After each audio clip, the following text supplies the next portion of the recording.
things prepared, and she's amazing. That's all I can say. The things that people take for granted, she's doing. And I want to introduce her to you, and she's got a few things, some housekeeping things that I think will be very valuable. Please welcome to the stage, Katrina.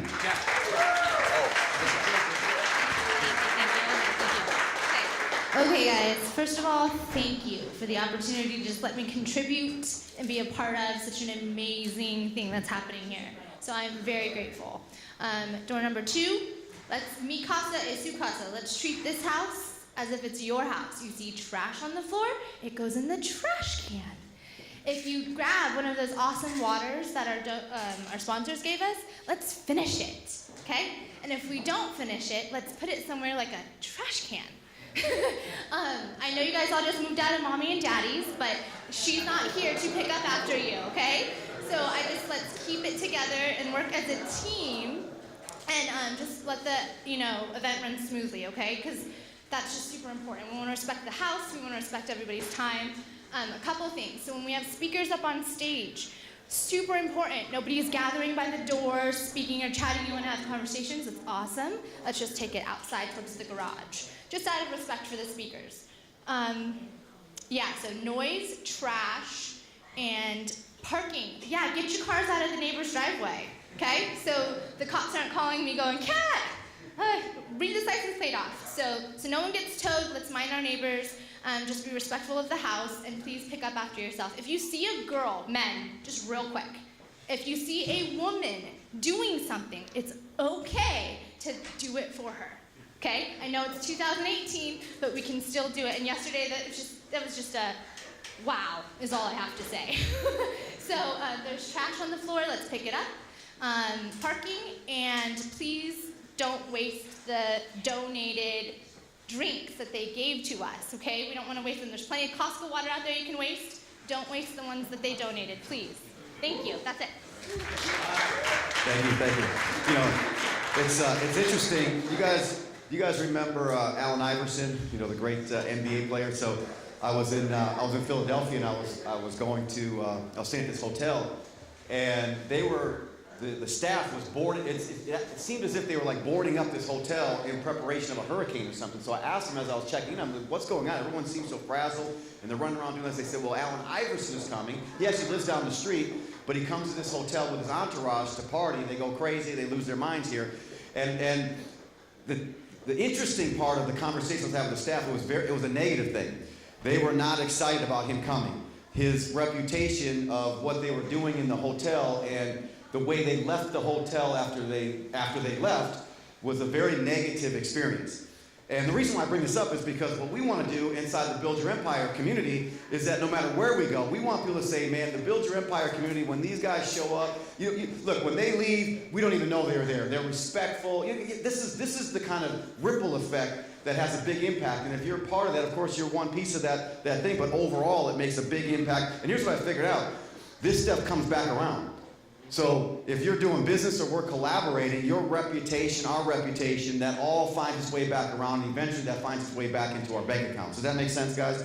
So if whatever we can do to try to contribute a little bit, those little things add up, and it makes a huge, huge difference. So let me ask you a question. You guys enjoy yesterday? You guys enjoy the program? You got a lot of it? Man,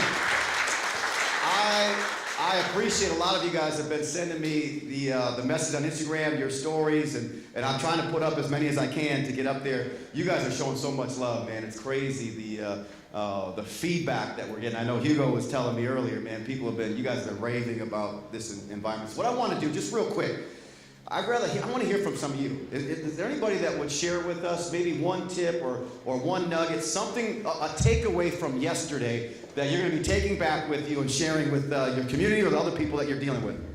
I'm Elijah Barber, guys. I invest in real estate. Mr. Cole Hatter yesterday dropped some bombs on the difference between an asset and a liability. So thank you, Cole, and the Build Your Empire community. I love it. Anybody else? Oh, you got one. Hey, what's going on, everybody? I'm Dalton Bart. I just wanted to say that you guys just don't be afraid to put yourself out there and just talk to anybody. That's it.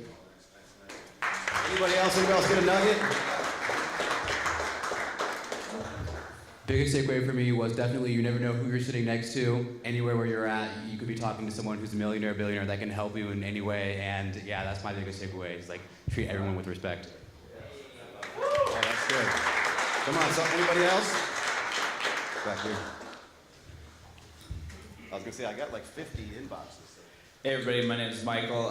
Been to a lot of different events and seminars, so what I really liked about this so far is just the social media part, and that's something I've kind of had trouble with, is really being vulnerable, getting myself out there. So after talking to a lot of the YouTube panel and everything yesterday, just being yourself, you know, even if you have 5 subscribers, 10 subscribers, like just set little goals and work your way up, and don't be afraid, because like those guys had 1,000 and then they went to 150,000, and so it's really just about being consistent and putting yourself out there.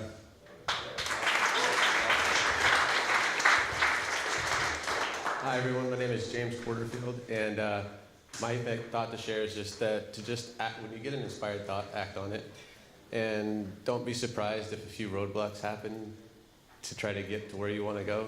That's kind of what happened to me yesterday, trying to get here. Anybody else? Going once, going twice. Oh, where you at? Hey, what's up guys? So I'm Michael, and I'd say one of the biggest things about this event is that it's really been a huge exchange of value, and that's something we have to take advantage of.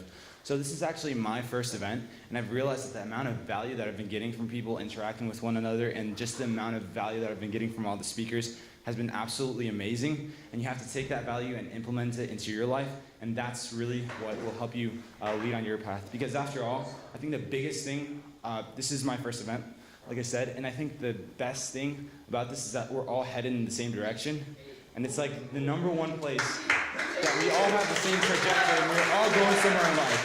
Yeah, thank you, Build Your Empire.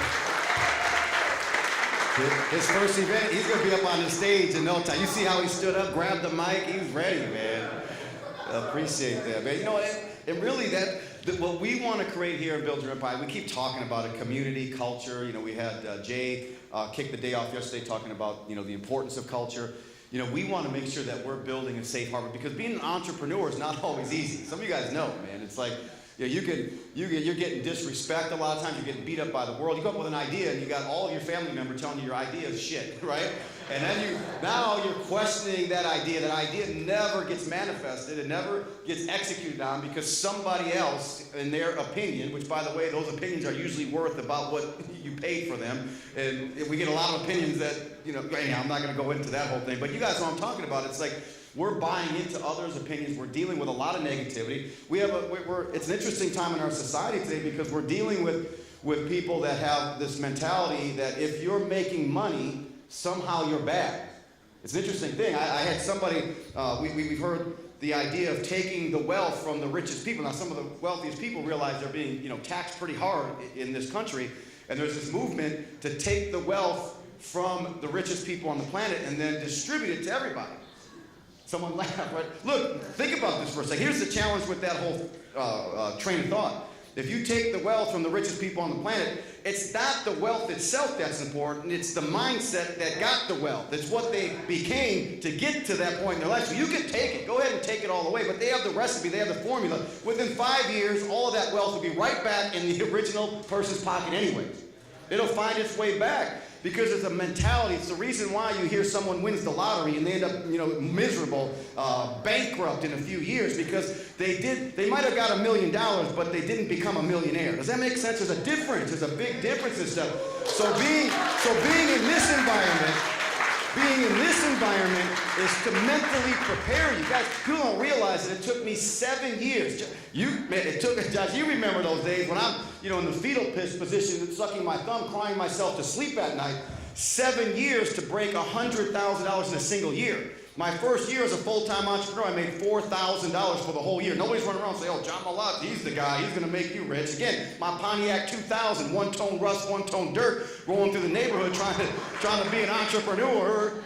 And nobody was buying into it. Nobody believed. Nobody thought that it was going to happen for me.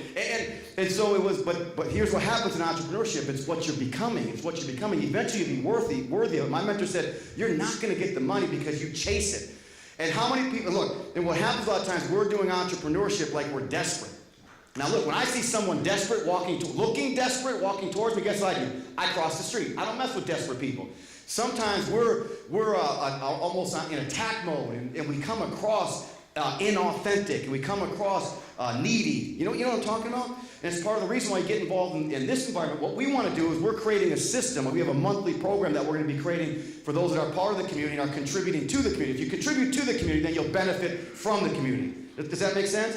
I teach my kids, if you contribute to the household, then you'll benefit from the household. If you don't contribute to the household, well, you may be removed from my household at some time. Or when you hit that age, you know what I'm talking about. And one of the things we want to do is especially for the young guys, I'm so excited about the reason why I'm back. 2 years off of being an entrepreneur, playing around the world, I came back because I see what's happening right now for the young entrepreneurs. We are rock stars. I'm with you.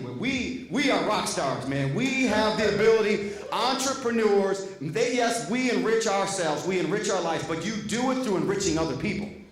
This is the deal. When you see an entrepreneur that all they care about is sell, it's a matter of time before that's gone. Let a recession hit, they're wiped out, they're done. But the entrepreneurs that are building their business based on other people. Remember we talked yesterday? The difference between success, significance, and legacy. When you start thinking like that, now you got long-term wealth, what I call long-term drinking out of a coconut money, because whether we're here or we're on the beach half naked drinking out of a coconut, that money keeps coming in year after year after, because you did the right thing. Your reputation precedes you walking into every single room you walk into. They're already talking about you. They're already saying, they're praising you. You don't have to say nothing. What I get frustrated about is when we see entrepreneurs that have to walk in the room and brag about themselves, have to talk about themselves.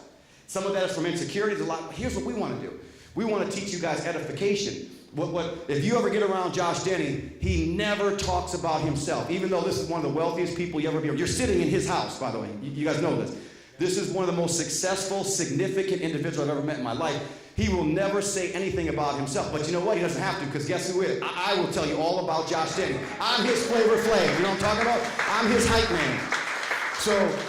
But here's what he caught on. I don't have to say shit about myself, because guess what? If someone's not getting, I'll go find. Now look, you're getting the point, because this is what we're going to do for each other. You're not going to say nothing about who you are, because if you say it, you're bragging. If you say it, you're bragging. If you say it, you're bragging. But if I say it, it's no longer bragging. It's called edification. I'll make you look like you walk on water, glow in the dark. You know what I'm talking about? This is what entrepreneurship should be about. Lifting each other. It shouldn't be a bunch of guys in the back room that made a bunch of money. Now you can't get access to them anymore because they're just too damn big. Look, this is what inspired me to we were putting together massive events, but we figured out a way to keep everybody together, so that everybody was interacting with each other, so that when someone who's been on this stage is edifying you to someone else, now a door just open for collaboration, for extra income. And I'm gonna leave you with this before I bring up our CEO. I say he's got to be the youngest CEO in social media history. But I'm going to bring him over in just a second to introduce another young guy that I'm super impressed with, and I hate on him a little bit in the back of my mind, because when I was 16, I won't even tell you what I was doing, but there's something called third party. We want to make sure you guys understand this. The power of third party. You see it in marketing all the time, the power of third party. Hopefully you guys are going to do some testimonials for us, so we can help, perpetuate the Build Your Empire community, our community together. And we're using third party. Here's why third party is so important. See, the people that know us the best, family, friends, they respect us the least. Notice it's tough, because some of you guys, you're a tough guy. You know what I mean? You don't know how I roll. Everybody respects you. The people that are closest to you respect you. Your mother changed your damn diapers. There's only so much. You guys with me? And here's where we get messed up. We think that we can go to people and talk to them about entrepreneurship, do all this stuff, and I'm going to be this big entrepreneur, but they know you owe them $50, right? They know your cell phone got shut off last week, and now you're talking about being this big-time entrepreneur, so the respect isn't there. So here's where we come in. We bridge the gap, because if you're using edification, you're using third party, of course you're going to use it in your marketing stuff, but you're going to use it to help you build your entrepreneurial venture through the Build Your Empire platform. Because now you connect the dots. Now, Build Your Empire is part of your platform. You're connected to it. Now you have experts that edify you. So here's how it works. As a matter of fact, I'm going to prove to you that the people that know you the best respect you the least. How many people in the room have ever dated? Okay, that's the challenge, 2 of you. Try it sometimes. It might lead to something. But do you remember when you were first dating and it was all fresh and new and there was so much respect? Like when she walked in the room, you walk in the room, you open the door, go ahead, honey, you go first. You're on the beach, she's a little cold, what do? Take the jacket off, come on, baby, I got you. But wait a minute, now you've been dating for a while. Things start to change. Maybe you married the woman or the man. Now you're out in front of church playing games with the door locked. She's trying to get in the car. You're trying to lock, unlock. She can't. She's chasing the car. Or you're on that beach. She's cold. Baby, I got my coat. I told you should have worn yours. You're right. It's a bit heavy. What has changed? What has changed? The respect has changed. You guys with me? We want to make sure that we're creating a respectful environment where we're always opening the doors, where we're always taking the call. We're always saying, you're the man, you're the woman, you're the one. Does that make sense? Giving it back to you, and that's how all ships rise with the tide. Now, I have done my share of preaching this morning, and I love you guys, man. I love what we're doing. This is no joke. This is not a game. I mean, it's fun. We take the ship, but we have other people's lives on the line. You got something to say? No, man. I think I need to do something. Yeah. Give me a YouTuber to put my stuff together. Come on, man. You guys are all around me, leaving me hanging. Hey, Casey Adams won't even let me on his podcast. It's like what? Tell him, get him.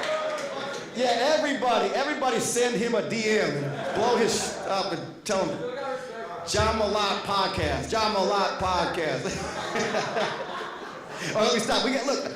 This is what happens. My ADD and all 15 other conditions start kicking in and we don't get shit done. So I got to this day is jam-packed. We got so much to go through. We got a lot of quality. Of course, the quality of the people is amazing. The content is unforgettable.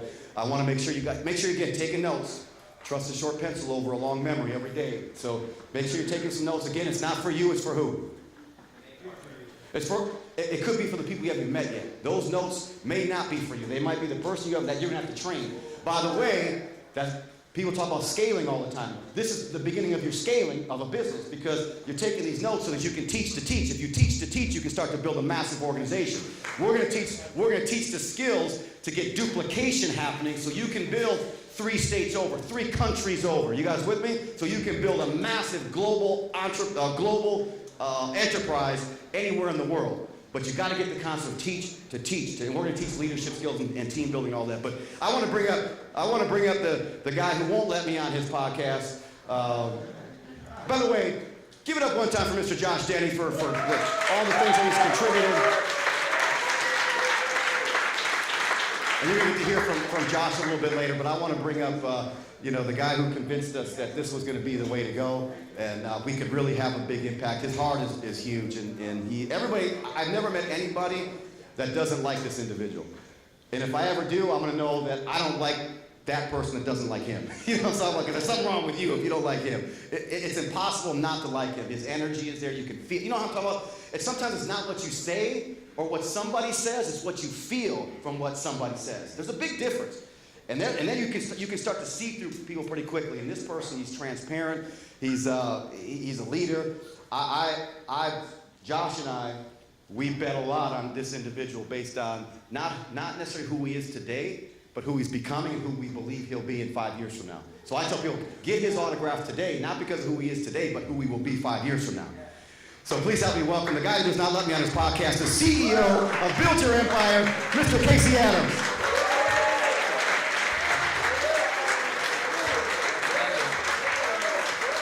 Well, thank you. Great introduction. We'll have to get the podcast today. We got the studio. And by the way, regarding the studio, before I get started, so we do have a podcast studio in there that I'm going to be using up like twice a day, but that room is open if you guys have a podcast or if you want to shoot content. Like that room is open for you guys to go in, just bust out a camera and actually sit down with people. So we're going to have a list up that you can write down and try to book some times later on, but there's already a couple that on the paper you'll be able to see it, but yeah, so we'll do that today. Yeah, so I want to start off with a story. So first off, everyone raise their hand if this is your first event you've ever been to. Everyone raise their hand. Wow. So that's pretty much a lot of people in this room. So I want to kind of touch on something. So because regarding the speaker that's coming up next. So it was around 2.5 years ago, and I don't know if you guys know a lot of my story, but I had a really bad neck injury when I was 15 playing football. I was in a neck brace for over 25 weeks, and it was during that time when I really figured out what I wanted to do, but I didn't know it at the time. It was more of a sense of literally I could not leave my room, and I was in this neck brace for 25 weeks. I had to go to school in it. It was terrible. But I started following this guy, Ty Lopez, and then Gary Vee, and then Grant Cardone. I saw all these dudes' ads all over the internet because I was literally just on my phone 24/7 all day because I couldn't move, right? And I remember I started following all these guys and really starting to pick up a lot of key benefits and key things from all these people. But it was the time of my life when I was like, all right, let me try to build my brand. I want to tell my story about how I could never play football ever again. I was almost paralyzed, and my entire passion was ripped away from me. So that was the story I was trying to tell from the get. And it was really a continuous of action and storytelling and connecting that it kind of led me to this dude, Caleb Maddox, that's going to be coming on real shortly. But it's crazy how things kind of leading up to this point, because literally I wanted to ask that question regarding the first event, because it was the beginning of 2017 where late December 2016, Caleb hits me up. He's like, dude, I love what you're doing. I just had like an ABC Channel 8 news interview in my hometown, and I give a big shout out to Caleb. It was all over TV, and I sent him the link. He was like, dude, you gotta come out to San Diego, speak on this stage about, at the time I was doing Snapchat affiliate marketing, right? So Caleb hits me up. I'm like, all right, dude, I've never been to Cali. Literally never been on a flight ever. And I'm like, all right, let me book this ticket. My dad's like, nah, man, like, don't do that. Why would you do that? They've never been to California. And I'm trying to sell them. I'm like, dude, this Caleb Maddox kid, he's dope. Check out his videos. Like, you're going to love him, right? So I had to literally sell my parents. I had to book my parents' flights to go to San Diego to attend my first event. So that was the reason I asked that question, because that first event pivoted everything. Because literally from this first event, I go home after meeting Caleb and Dan Fleshman, Jeremy Haynes, a lot of these people that spoke yesterday and today, I literally met a lot of them at this first event. And the crazy thing is, I get home from this first event, like you guys will go home later today, you're gonna be super pumped up, but it was the thing that happens after, right? So I remember I get home from this event, and at the time I'm going through a lot of Ty Lopez's like social media programs, I'm learning all this stuff, and I hit up Ty, I'm like, hey Ty, I'm 16, like 8 months ago I was in a neck brace, super depressed, and now I went to this event, I met Dan Fleshman, Jeremy Haynes, all these guys that were in his programs. And I remember, and that's why I talk about DMs, Ty hits me up, he's like, hey man, tell me a little bit more about your story. Long story short, 2 weeks later, Ty's flying me out to LA. I do an entire course video shoot at his house. He puts me up in a hotel. Literally, from the day I get home, I get that DM back from Ty. And I don't know if the universe works in a perfect way or whatever, but I believe it does, right? And I think I wanted to put that question out there because a lot of people that are young, your first event, like, it's only to the extent of what you do after, who you connect with after. There's a lot of people in this room, but after the fact, who do you really know? Who do you really connect with?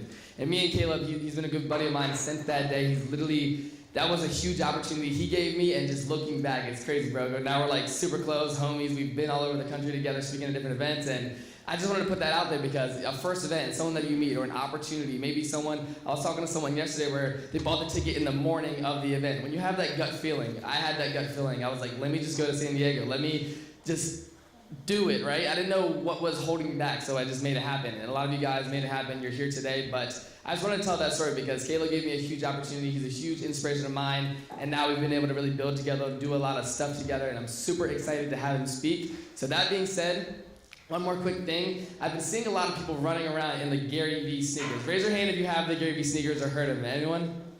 Okay. Yeah, so a lot of people. So we do actually have a representative from K-Swiss here. Raise your hand, Omar. He's in the back. So big shout out for K-Swiss. Everyone give him a round of applause real quick. And it's a funny story because literally it was like 2.5 weeks ago, as you guys know, I have a podcast, and I interviewed the president of K-Swiss, and he has like a couple thousand followers on Instagram. He's not a huge brand on Instagram, but I figured out he was the president. I hit him up, got him on the show because I love what the mission statement is at K-Swiss. And if you guys don't know, it's inspiring and outfitting the next generation of entrepreneurs. So I was like, dude, I love it. So I'm doing this podcast with Barney, to be exact, and Barney's like, hey man, he's telling me the story, I'm interviewing him, and we're just talking about just being an entrepreneur. And he brings up Omar and his story about how he got the position as the K-Swiss social media manager. And it's crazy, and he's going out to events, he's showing up, he's meeting Barney in person, he's like, dude, I want this opportunity, and he ends up working for K-Swiss for how many months is it now, Omar? 3 months, and he's absolutely crushing it. He helped with the entire launch of the Gary Vee 003s, all that sort of stuff. So Like I said, huge shout out to K-Swiss for being here. And one more thing, if you guys didn't know, the black K-Swisses, he actually hooked them up. And there's a couple pairs out, so big shout out to him. And I just want to give a big shout out to K-Swiss because their mission for their brand is just absolutely amazing. So that being said, one more time for Omar and K-Swiss team for being out here. And last but not least, I want to get the show on the road. I know we have a lot of value today. Right after Caleb speaks, we're going to be having 2 panels back to back, so get your questions ready. It's going to be about e-commerce and then crypto, and it's really going to be in-depth. So make sure you ask a lot of questions. There's going to be a lot of powerhouse speakers up here, so don't hesitate to raise your hand because we're trying to lock a lot of them out. But that being said, this guy that's about to come up, this is a stage that I'm super proud of him to share on because he's spoken with anyone from Tony Robbins, Grant Cardone, Gary Vee at the age of 16. He wrote his first book at the age of 9. He's published over, 10 books now, Caleb? 9 books now. And raise your hand if you guys have written a book, right? Has anyone written a book? He's done it 9 times by the age of 16, and he's spoken with some of the most amazing people in the world. So everyone, please give it up for my good friend, Caleb Maddox.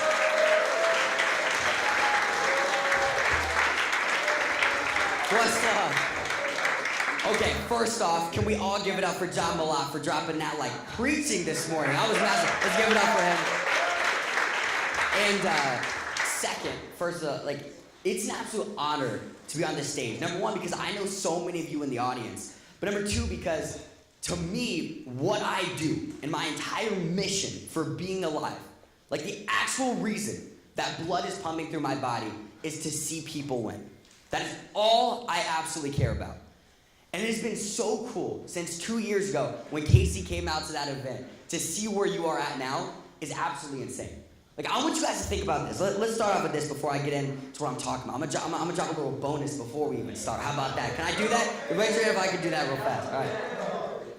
2 years ago, Casey was sitting the exact same way that you guys are right now.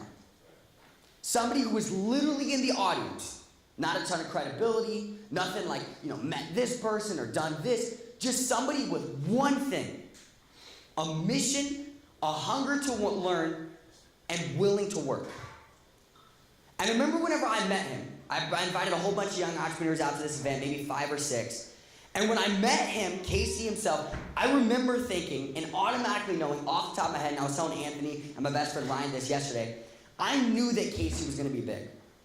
And I knew that Casey was gonna be big because of the amount of questions he asked, the humility that he had, the fact that he was reading, he was listening to podcasts, and any second that we didn't have something going on, that dude was working. He was putting in the actions.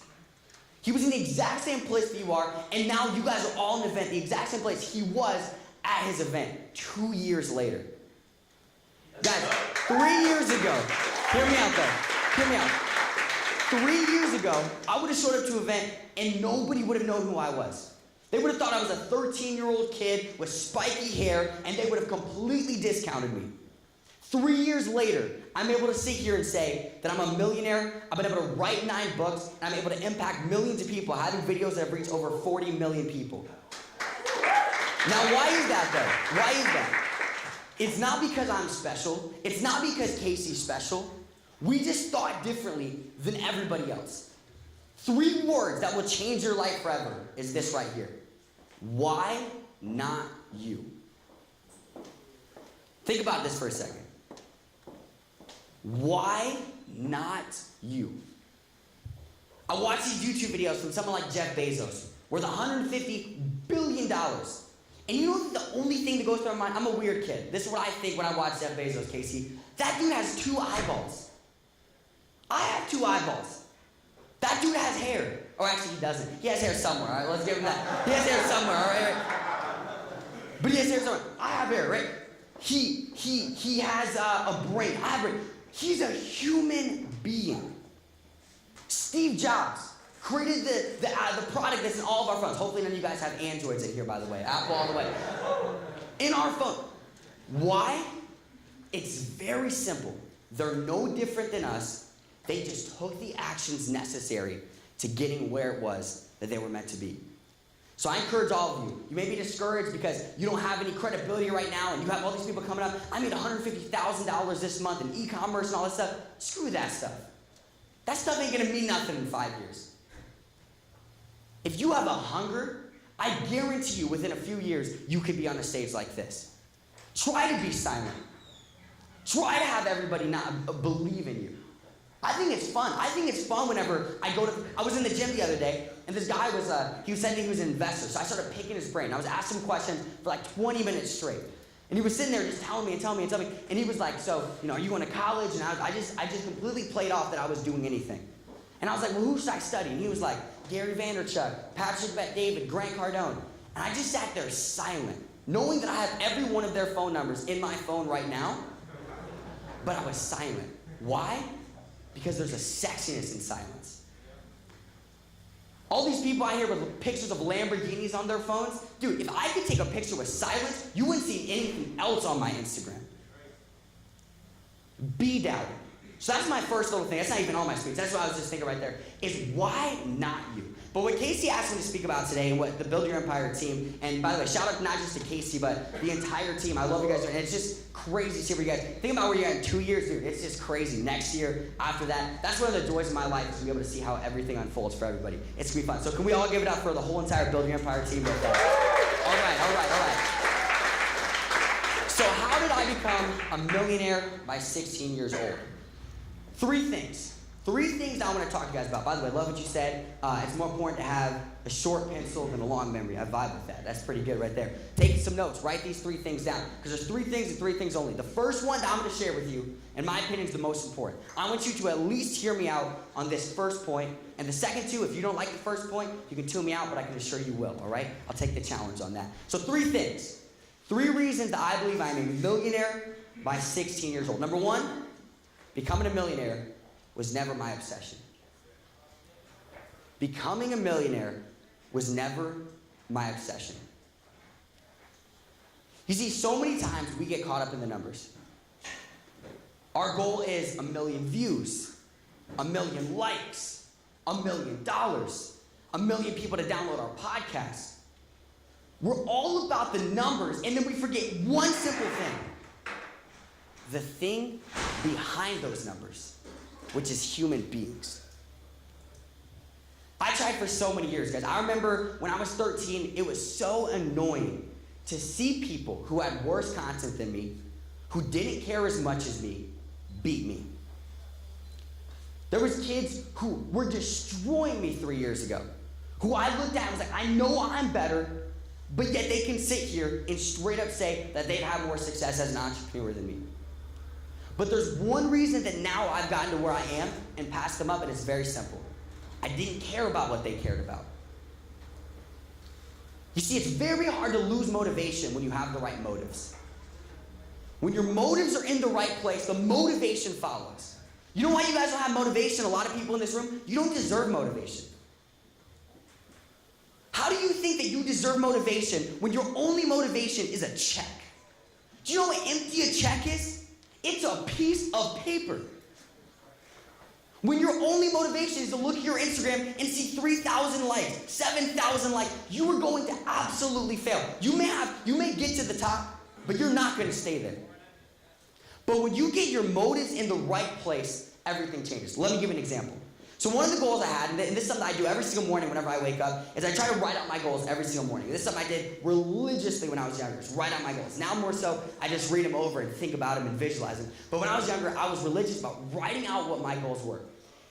And one of the goals that I had, and this sounds really cool and sexy whenever I say this, I wanted to have 1 million views on a video, right? Like that's something like everybody vibes with, having 1 million views on a video. So I wrote out every single day, I'm gonna have 1 million views on a video. And I believe this. Not only did I write it out, but I believed it in my soul. I knew it was gonna happen. I visualized it. I could see it hitting 1 million views.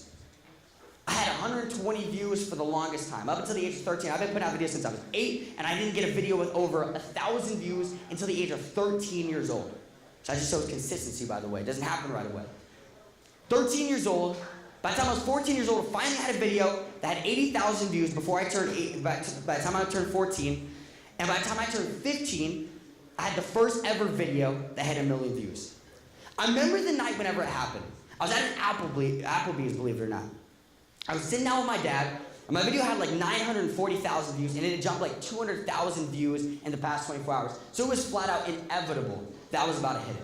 So my dad and I were kind of getting hyped. We were like excited, like getting into mojo, like 1 million views is about to go down. Like the goal that I've had for a long time is about to happen. And next thing you know, I opened up my Facebook, refreshed the notifications, and it was 1,050,000 views or whatever it was while I was sitting there on Applebee's. And I remember as I looked at it, it was this amazing feeling of torture. I looked at 1 million views with complete emptiness. You know why? I didn't get no text from Mark Zuckerberg. I thought Mark Zuckerberg was gonna text me. I didn't get a message from my aunt that was like, congrats on 1 million views. I didn't get a check from Facebook for $40,000 instantly. There was no substance to a number. You and I realized I could go into my notes right now at this exact moment and type the number 1 million. Doesn't mean anything. That number meant nothing to me. But I felt complete unfulfillment. Looked at this, felt completely empty. Until I started reading through the comments, and reading through the messages, and reading through what people were saying, and reading and saying, from those 1 million people, reading those 1 million people, and hearing that they were saying, what you said changed my life. I was thinking about committing suicide, but I didn't after watching this video. My kids stopped playing video games after watching this video. I started reading after watching this video. And I remember as I read through these messages of the people I impact in that 1 million views, I felt nothing but fulfillment. And in that moment, I made up my mind. I'm no longer gonna care about the number, and I'm gonna start caring about the people behind the number.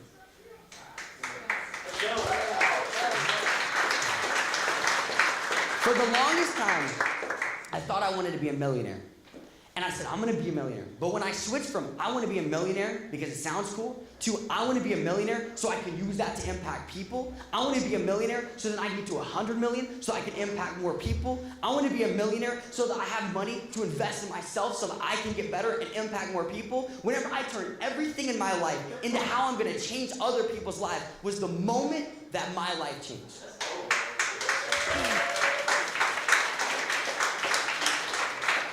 So this is something I see because I get it, I feel you, I understand where you're at. You want the numbers, you want to feel cool, you want your car out there, you want to roll up and have your Instagram handle on it and people follow you because you have it. You want to take a picture on Instagram with your Lamborghini. You want that stuff to happen, but that stuff means nothing. There's a reason that the people at the top, the billionaires, usually live the most frugal lifestyles. It's because they're scrappy over frugal. You know who I respect? And I think, listen, cars are great. And if you love cars, go for it, man. Get you a car, and when you can get 10 cars, go ahead and get it. But you know who I respect more than anybody here? Not somebody who pulls up in a Lamborghini or whatever. I respect my boy Tyler. Tyler came out here and hitchhiked here. He hitchhiked. Where'd you come from? LA, right? Came from LA, hitchhiked all the way here to be at this event. Let's all give it up for Tyler real fast. I respect that one thing right there more than you can know. When I found out about that, he's actually staying where I'm staying. He's staying in our room because he didn't have a place to stay. And me and Ryan, who he's staying with right now, we were like, dude, come on in. You know why? He didn't roll up in a Lamborghini. He rolled up hitchhiking. And I know that by the time he's 50 years old, my man could own 750 Lamborghinis if he wanted to. It's scrappiness over flash. All this flashiness is blinding you. Goes, remember this. Your impact can't get into a car accident. You can drive that Corvette into a lake. You can't drive your legacy into a lake.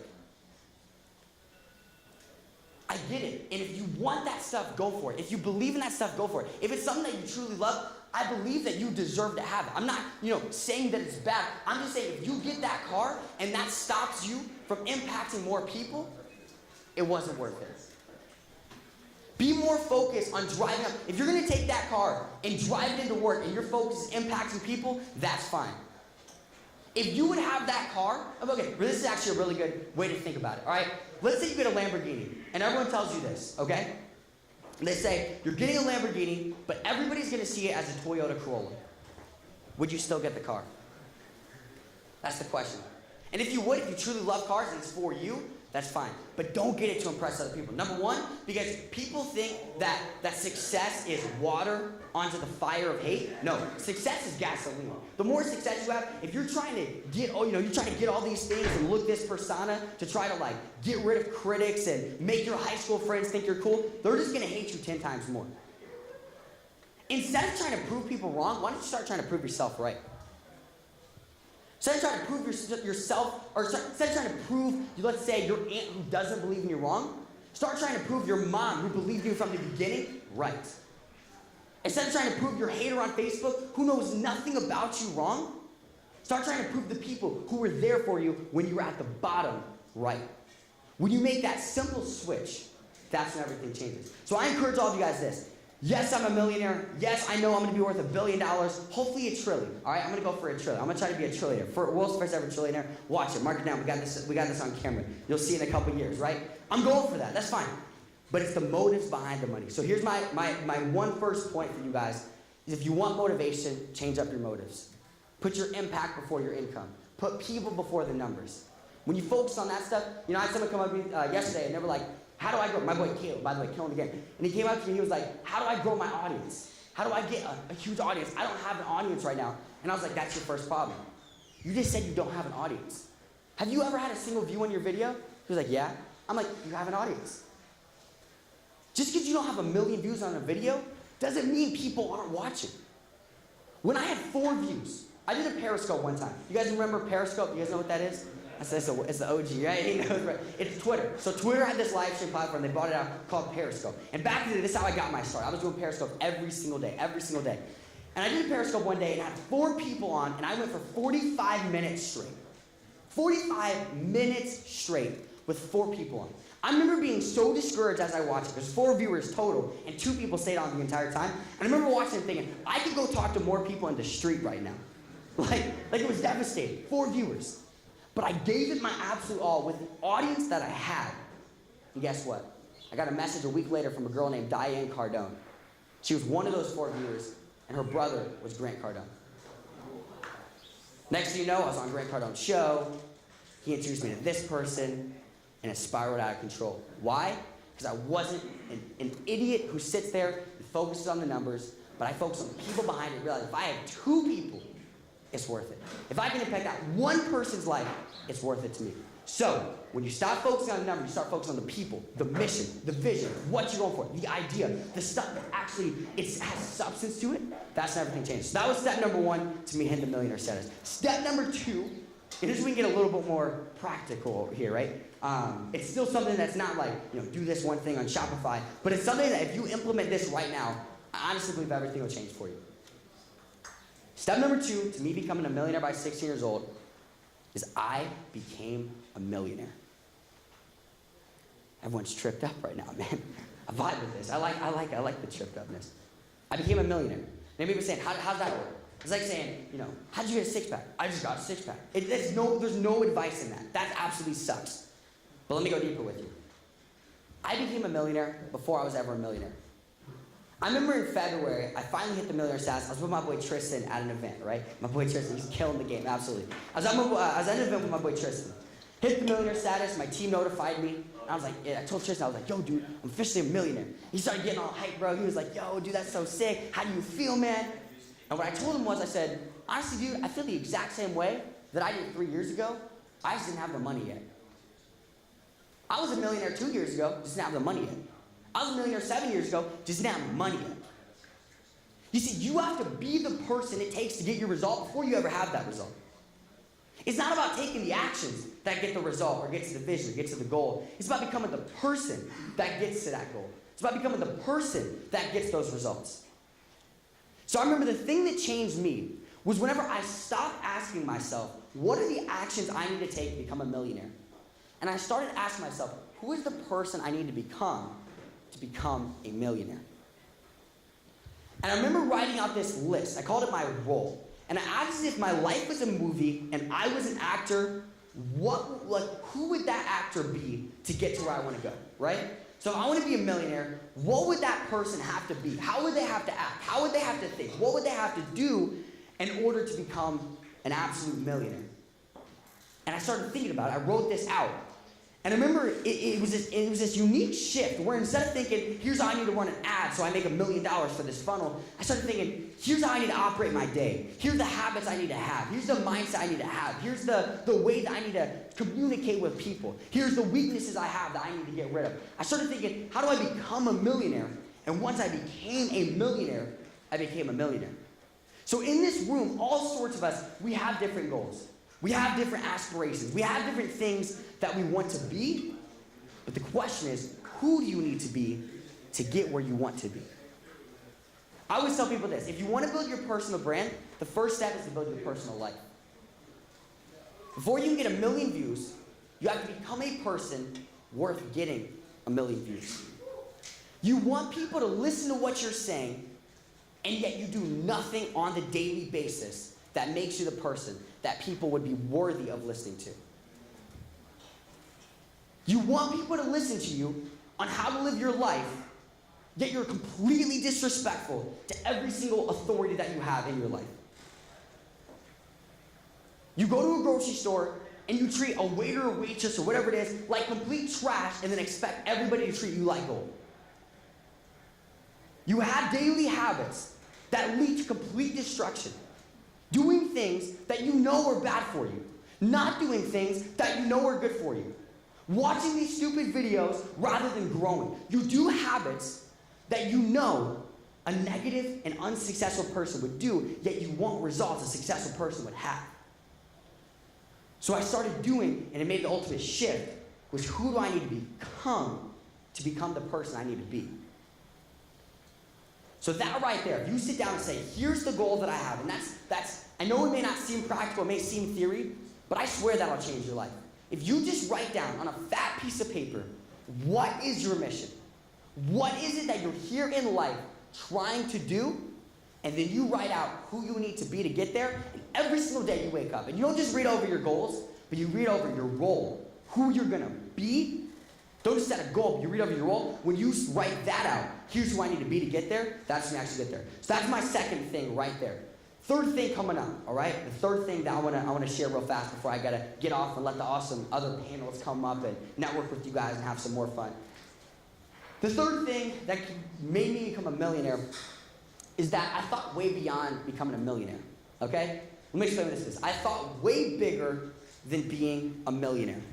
So I have a mentor, his name is Russell Brunson, he owns ClickFunnels, and I've had the privilege of speaking on his stage at Funnel Hacker Live one time in front of over 1,000 people, gone over to his house, I've been able to mentor his kids. We have a very deep and close relationship. And I was at his house one time, I was sitting down and I remember asking him just a whole bunch of questions, because that's another thing. If you're ever in the presence of greatness, shut up.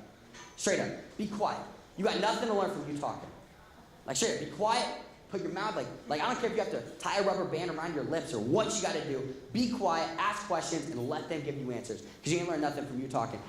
When you start trying to show interest in people rather than get them interested in you, that's when they start becoming interested in you. So I remember asking him questions, just drilling him. And he told me this story because of a question I asked. I was like, what do you think about like dreaming big and like all that stuff? And he started telling me this story about how when he was younger, he used to be a wrestler. And he had this goal because his dad took him to this state championship, okay? His dad took him to a state championship wrestling match. And Russell Brunson was at that state championship wrestling match and made up his mind that I want to win the state championship. He was so certain. He visualized every single day that he was gonna win the state championship for wrestling. So he worked every single day throughout his childhood. Got to high school, and guess what? He won the state championship. He was massively proud, extremely hyped up, extremely grateful, and all of his hard work had come to pass, and he was celebrating like crazy until he found out that his friend went out and won the national championship. He went up to his friend, he was like, I don't get it. No offense, you know I'm a better wrestler than you. No offense, you know I work harder than you. Why did you win the national championship and I won the state championship? He was like, I don't know, bro. My dad took me to a national championship match whenever I was younger, and I just made up my mind that I really want to win the national championship whenever I'm older. One simple change. Russell, Uncle Brunson that I call him, he went to the state championship, made up his mind he wanted to do that. And the other guy went to the national championship, made up his mind, and he won that. See, the reason you're not getting crazy results is because you don't have crazy dreams. Your goal is to become a millionaire. That's too small. Your goal is to, whenever you're shooting to become a billionaire, becoming a millionaire is inevitable. When you're shooting to impact 100 million lives, impacting 1 million lives is inevitable. When you raise your goals and raise your standards, your results immediately have to rise as well. If when you tell your goal to the average person, you know what, no, let's take that back, hold up. If when you tell your goal to somebody in this room, if you base yourself on average person, you're gonna be barely above average. You wanna be above average, the above average people. That's how you're gonna get to the top. So if you tell your goal to somebody in this room and they just sit there and are like, that's cool, bro, you're probably dreaming too small. We have one life. You can get whatever you want with this life. And you're thinking of stuff like just becoming a millionaire or just this. You have to think way beyond that. I was in the room with Arnold Schwarzenegger. And I was sitting down with him, just drilling him with questions. I went over to his house for an event, and there was Sylvester Stallone was there as well, Jason Statham. Crazy privilege to be able to be there. But I was sitting down with Arnold Schwarzenegger, and I remember asking him, I was like, yo, did you go through any criticism whenever you were younger? Like, did anybody think that you were crazy or didn't believe in you? Like, I knew he had. I wanted to hear straight from, from his mouth himself. And he was like, Caleb, people don't realize this about me. He said, whenever I was younger, my parents thought my dreams were so crazy that they hired a mental psychiatrist to work with me. Think about that. His dreams, what he wanted to do, was so insane, people actually thought he had a mental disease. People actually thought that if a specialist came to his house, he would be a better person if that happened. That's how you need to be dreaming.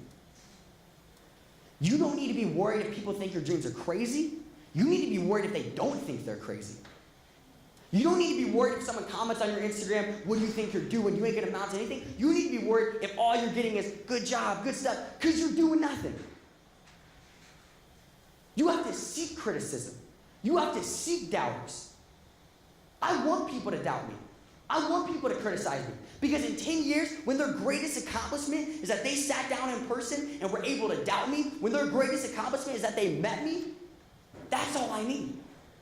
I don't need them to believe in me now. I just need them to tell their great grandkids, yeah, I met Caleb Maddox. I met that kid, dude. Or I don't know how old. I'll be old then, so whatever they can say. But I met him. So my encouragement to you guys is we have so much potential. You look at Casey, he just shot up. Within 2 years, look where he's at. And you guys are saying that you want to be here in like 10 years, 20. Think bigger. Dream bigger. I know it sounds cliche, but honestly, I quite honestly don't care. Like, I know you know this. But like, my goal whenever I get on stage is never to tell you something you don't know. My goal is to get you to act upon what you already do know. You know you need to dream big. It's time to actually do it. You know you need to think bigger. It's time to actually do it. If I told you guys some of my goals, you guys would think I'm absolutely crazy. But we think for some reason, and I have 3 minutes left, so I'm going to rant for 3 minutes. All right? Can I rant for 3 minutes? We have 3 minutes left. For some reason, we think that these people at the top have something different. We think that these people who create products that every human being uses have something different in their blood. They honestly don't. I've sat down with Arnold Schwarzenegger, seen who he is, and he's an actual normal human being. He has kids. He thinks the exact same way. He's just like, he walks around, he gets tired, he gets hungry, he needs to use the restroom, he puts on clothes every single morning. He is an actual human being. But all he is a human being who had insane, crazy vision and insane, crazy goals and took insane, crazy actions, thought in an insane, crazy way, and did not care what any other human being thought. All he thought was, I know what you'll be thinking 10 years down the road.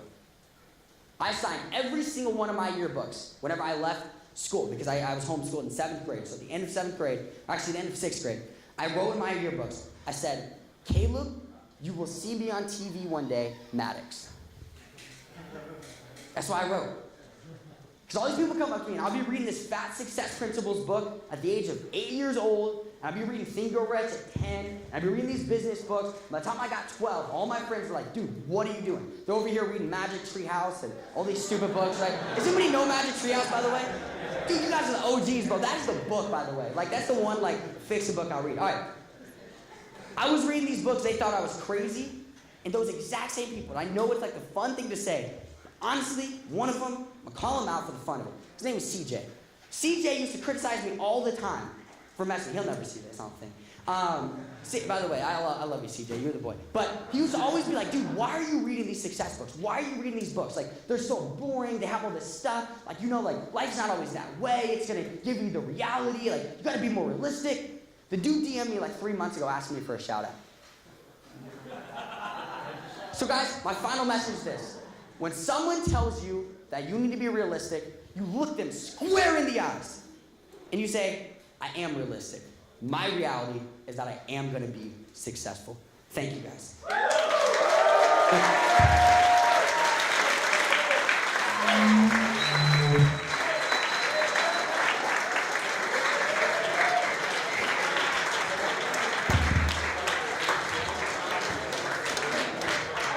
I love you, Caleb.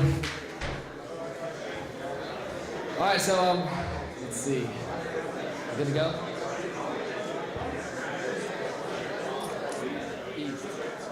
All right, so Caleb, where you at? Caleb is an absolute beast, if you guys don't know. Thank you so much, man. So, all right, so we're about to do the e-commerce panel. So everyone, raise your hand if you do e-commerce at all or if you want to learn more about it. Because I know a lot of you guys out there do. So we're gonna have a crazy lineup of people that are just killing it in the e-commerce space, and be prepared to shoot a lot of questions because we want to get all of them answered. And I know that a lot of people have a lot of questions, so let's make sure we keep them super specific so we can get right down to the answers.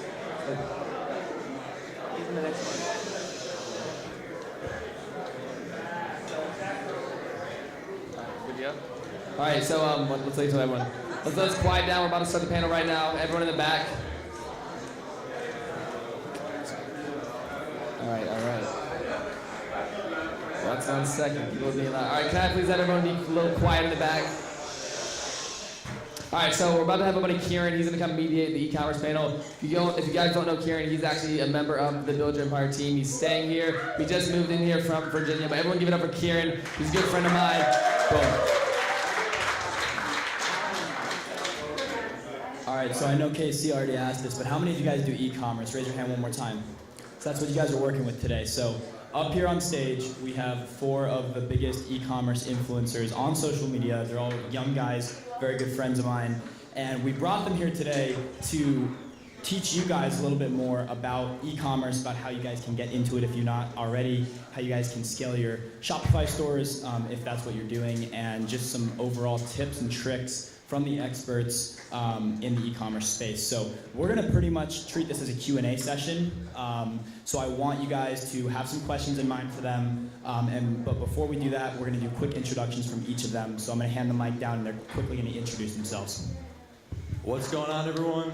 Use one of these. My name's Hayden. I'm 18 years old. I've been doing e-com for almost 3 years now. Do primarily with Facebook ads. Been doing a lot with Instagram influencers over the last 2 years. And then transitioned that, met these guys over the last year or whatever, but it's been crazy. You know, I dropped out of high school, moved to LA when I was 17, went and traveled the world for almost 4 months fully at the beginning of this year, and it's really been amazing. So focusing on one thing, we're gonna be doing this as a Q&A session, so I wanna give you guys as much value as possible. What's up, guys? My name's Thaddeus. I'm 20 years old from Washington, and I got into e-com at about 17, and my mom came on a boat from Vietnam. My dad was born in Cali. You know, I had the chance to go almost pro. Like, soccer was my main thing, like high school, even first year college, and then I got into business, and that's just that. I got into dropshipping, and now I do a lot of white label, private label, and software. But I'm excited to kind of help you guys and walk you guys through kind of what I do. What's up, guys? I'm Sebastian. I got into e-commerce like a year ago, like a year and a month. I grew up extremely poor, probably poorer than most people in this entire room. Like my mom, I like the saying, I don't have any money. I've heard that like millions of times in my life, so that's kind of what was my fuel getting started in business and whatnot. But Right now, I'm 19 years old. I've actually bought my mom a car. I brought my brother's wife a car, and I paid my brother's student loans. And all of that was possible because I started with Shopify dropshipping. So, super interesting. You guys ask a lot of questions because like there's just so much value to be given. And Well, first I just want to say congrats to Karen and Casey on throwing this event, getting the house, everything together. That's awesome. I've known them for like 2 years now, seeing them go from nothing to where they are now. It's just awesome. But my name is Tanner. I'm 17 years old, and basically I started out on Vine, growing themed accounts, and I switched over to Instagram, which then led to selling shout-outs, and I'm like, all right, well, these people are buying shout-outs, so they're making money off of me, so I decided, why not make my own e-commerce store? So that was about 1.5 years ago, and since then I've just been able to grow multiple six-figure stores, market for other clients, and get into a lot of different business ventures and meet a lot of cool people. So yeah, I'm excited to answer some questions for you guys. You're skipping school for this, right, Tanner? You're still in high school? Well, I'm in online school, but I pay some girls to do it. Don't tell anybody. All right, guys, so with that being said, we got a quick introduction to each of the guys up here. So we're just going to jump right into a Q&A. We have about 30 minutes, so I want each of you guys, again, have some questions in mind. If any of you have some questions right now, go ahead and raise your hand, and we're going to kick us off. So who has questions about e-commerce right here?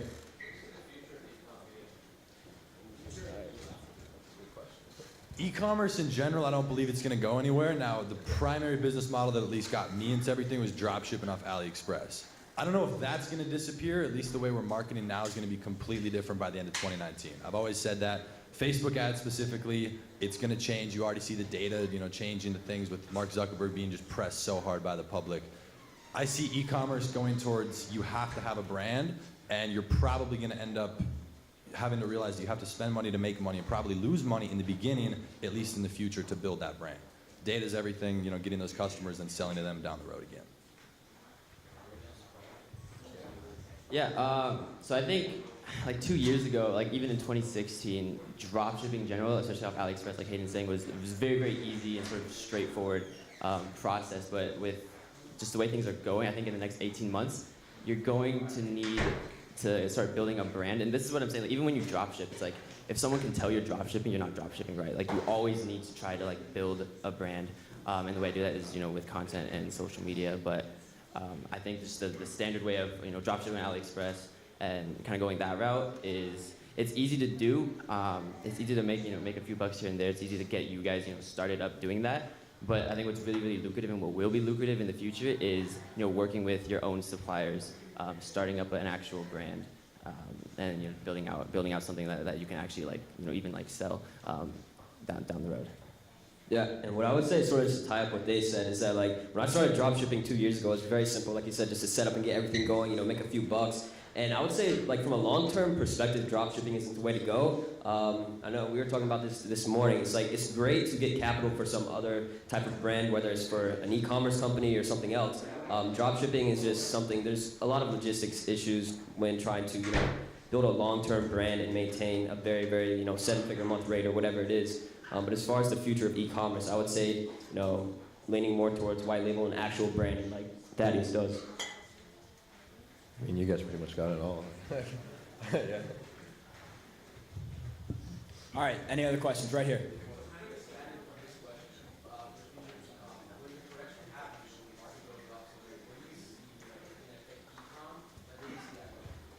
Not really. It's not. E-commerce doesn't really have anything to do with marketing. People buy products. People will always buy products. And Shopify and dropshipping is like a totally different thing. People just use the platform Shopify to dropship.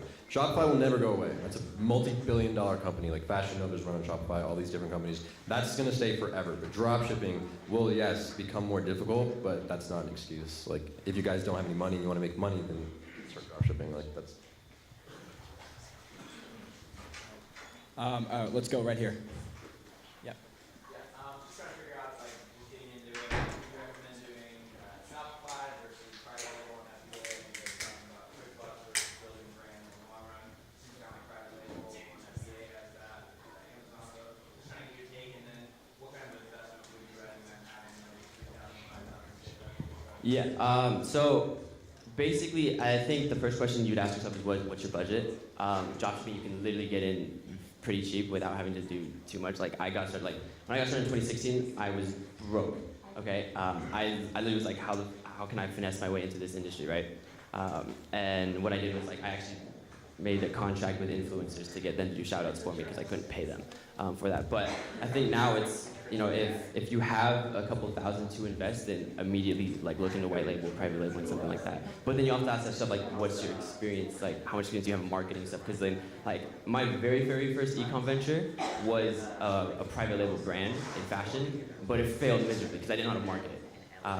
And then I got into dropshipping. That's where I got my successes because I also didn't have a lot of money to do that. So I think that's kind of the questions you need to ask yourself first, like what's my budget, what's my experience level? You know, if you have experience running a business, marketing, you know, Facebook ads, influencers, even Pinterest, I think is also huge. That's, I think, something that like you all should be like on the lookout for. But stuff like that, and I just think, yeah, it's just a question of budget and experience. And your dropshipping, you can get in super cheap. And that's like what can teach you the core fundamentals that you need to kind of go into these other industries like private label, white label, without having to like risk as much, you know, losing all that money that I did. Actually, kind of going against what Thaddeus says, I wouldn't start private label in the beginning, ever.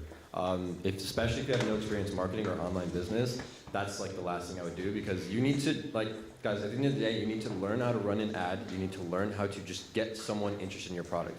Make an ad, find someone that's interested in whatever you're trying to sell them and sell to them. That's the most important thing. So even if you don't private label, even if you have some crappy store, at the end of the day, you need to know how to make an ad, get it in front of someone that's interested in whatever you're selling, and then sell to them. And then once you get good at that, then you can, like, in my experience, like, then you can kind of private label, take care of your customers a little bit better. You know, maybe you can order your product to some warehouse and then, you know, 3 to 5 day shipping, something like that. But getting the fundamentals, learning how to run an ad, learning how to write copy, learning how to sell product through Facebook ads, that's what I would start with, always. And that's like usually trendy products, usually things that are selling in the market right now. Yeah, I would just want to build off of that a little bit. My biggest thing that I would look at is time. Because if you want to build your own brand and actually, well, first of all, order the product, take pictures of it, you know, custom make the product, put your logo, your own packaging, hold inventory, that's a lot of time. To actually make sure that's all correct, that's also a lot more money up front. So if you've never run an e-commerce store, just drop ship off AliExpress. Get that base down, learn the marketing, make money, use that money to build something a little bit more legit, if you will.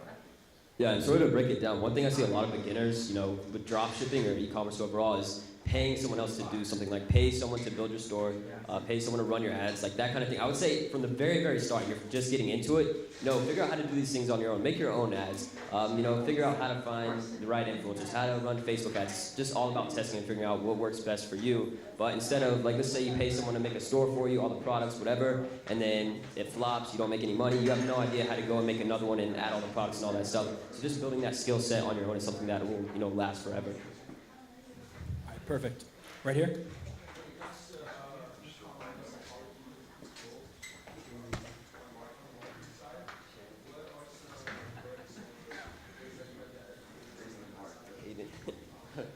I got you on 2. 25 cognitive biases, that's a really good one, and then how to write copy that sells. Because everything for me, I focus so much on the ad itself. The product's huge, sure. The marketing's huge, sure. But the ad itself is the first thing they see.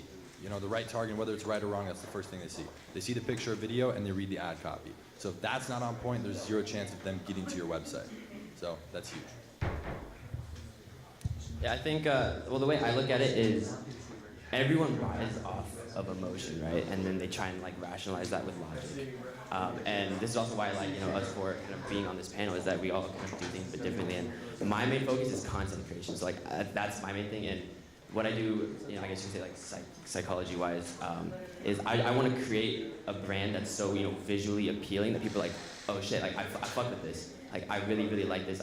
You know, the content. Like that's why I build brands, you know, on Instagram. I have, you know, these connections on Instagram to like do shout outs and that, and then, you know, retarget and start doing more paid ads on Facebook. But I look at it in terms of just a content perspective. Just like with my goal and everything with that, it's just like, okay, content. What can I push out? What can I get these people to look at, physically look at with their eyeballs? Like it's like you want to like hijack their eyeballs with content. Like the content needs to be so good. It's not like some crappy, you know, AliExpress supplier picture. It's not like just normal pictures holding, you know, a product. Like it's just a really big focus on content creation. I think that's what makes me and my brand stand out. And I want you guys to keep one thing in mind while you're listening to all these guys. So it doesn't matter if you guys don't do Shopify drop shipping. These guys are experts at a lot of things outside of that. They're experts at Facebook ads. Thaddeus is an amazing content creator. They're all experts at copywriting. So a lot of these things, whether you do Shopify drop shipping or some other type of drop shipping or not, they're all applicable. So if you have a normal business that happens to have some e-commerce products, or if you just want to learn more about how to run Facebook ads, or if you want to learn more about how to create amazing content, I want you guys to also ask those types of questions. And just keep that in mind. So let's go for another question right now. Right here.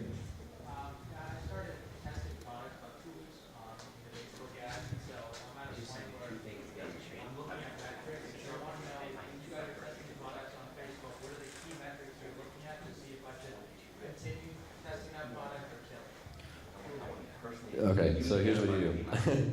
First of all, if you found the product and it's already selling, is that what happened? Like you saw it in ads, or you just went on AliExpress and you thought it was interesting?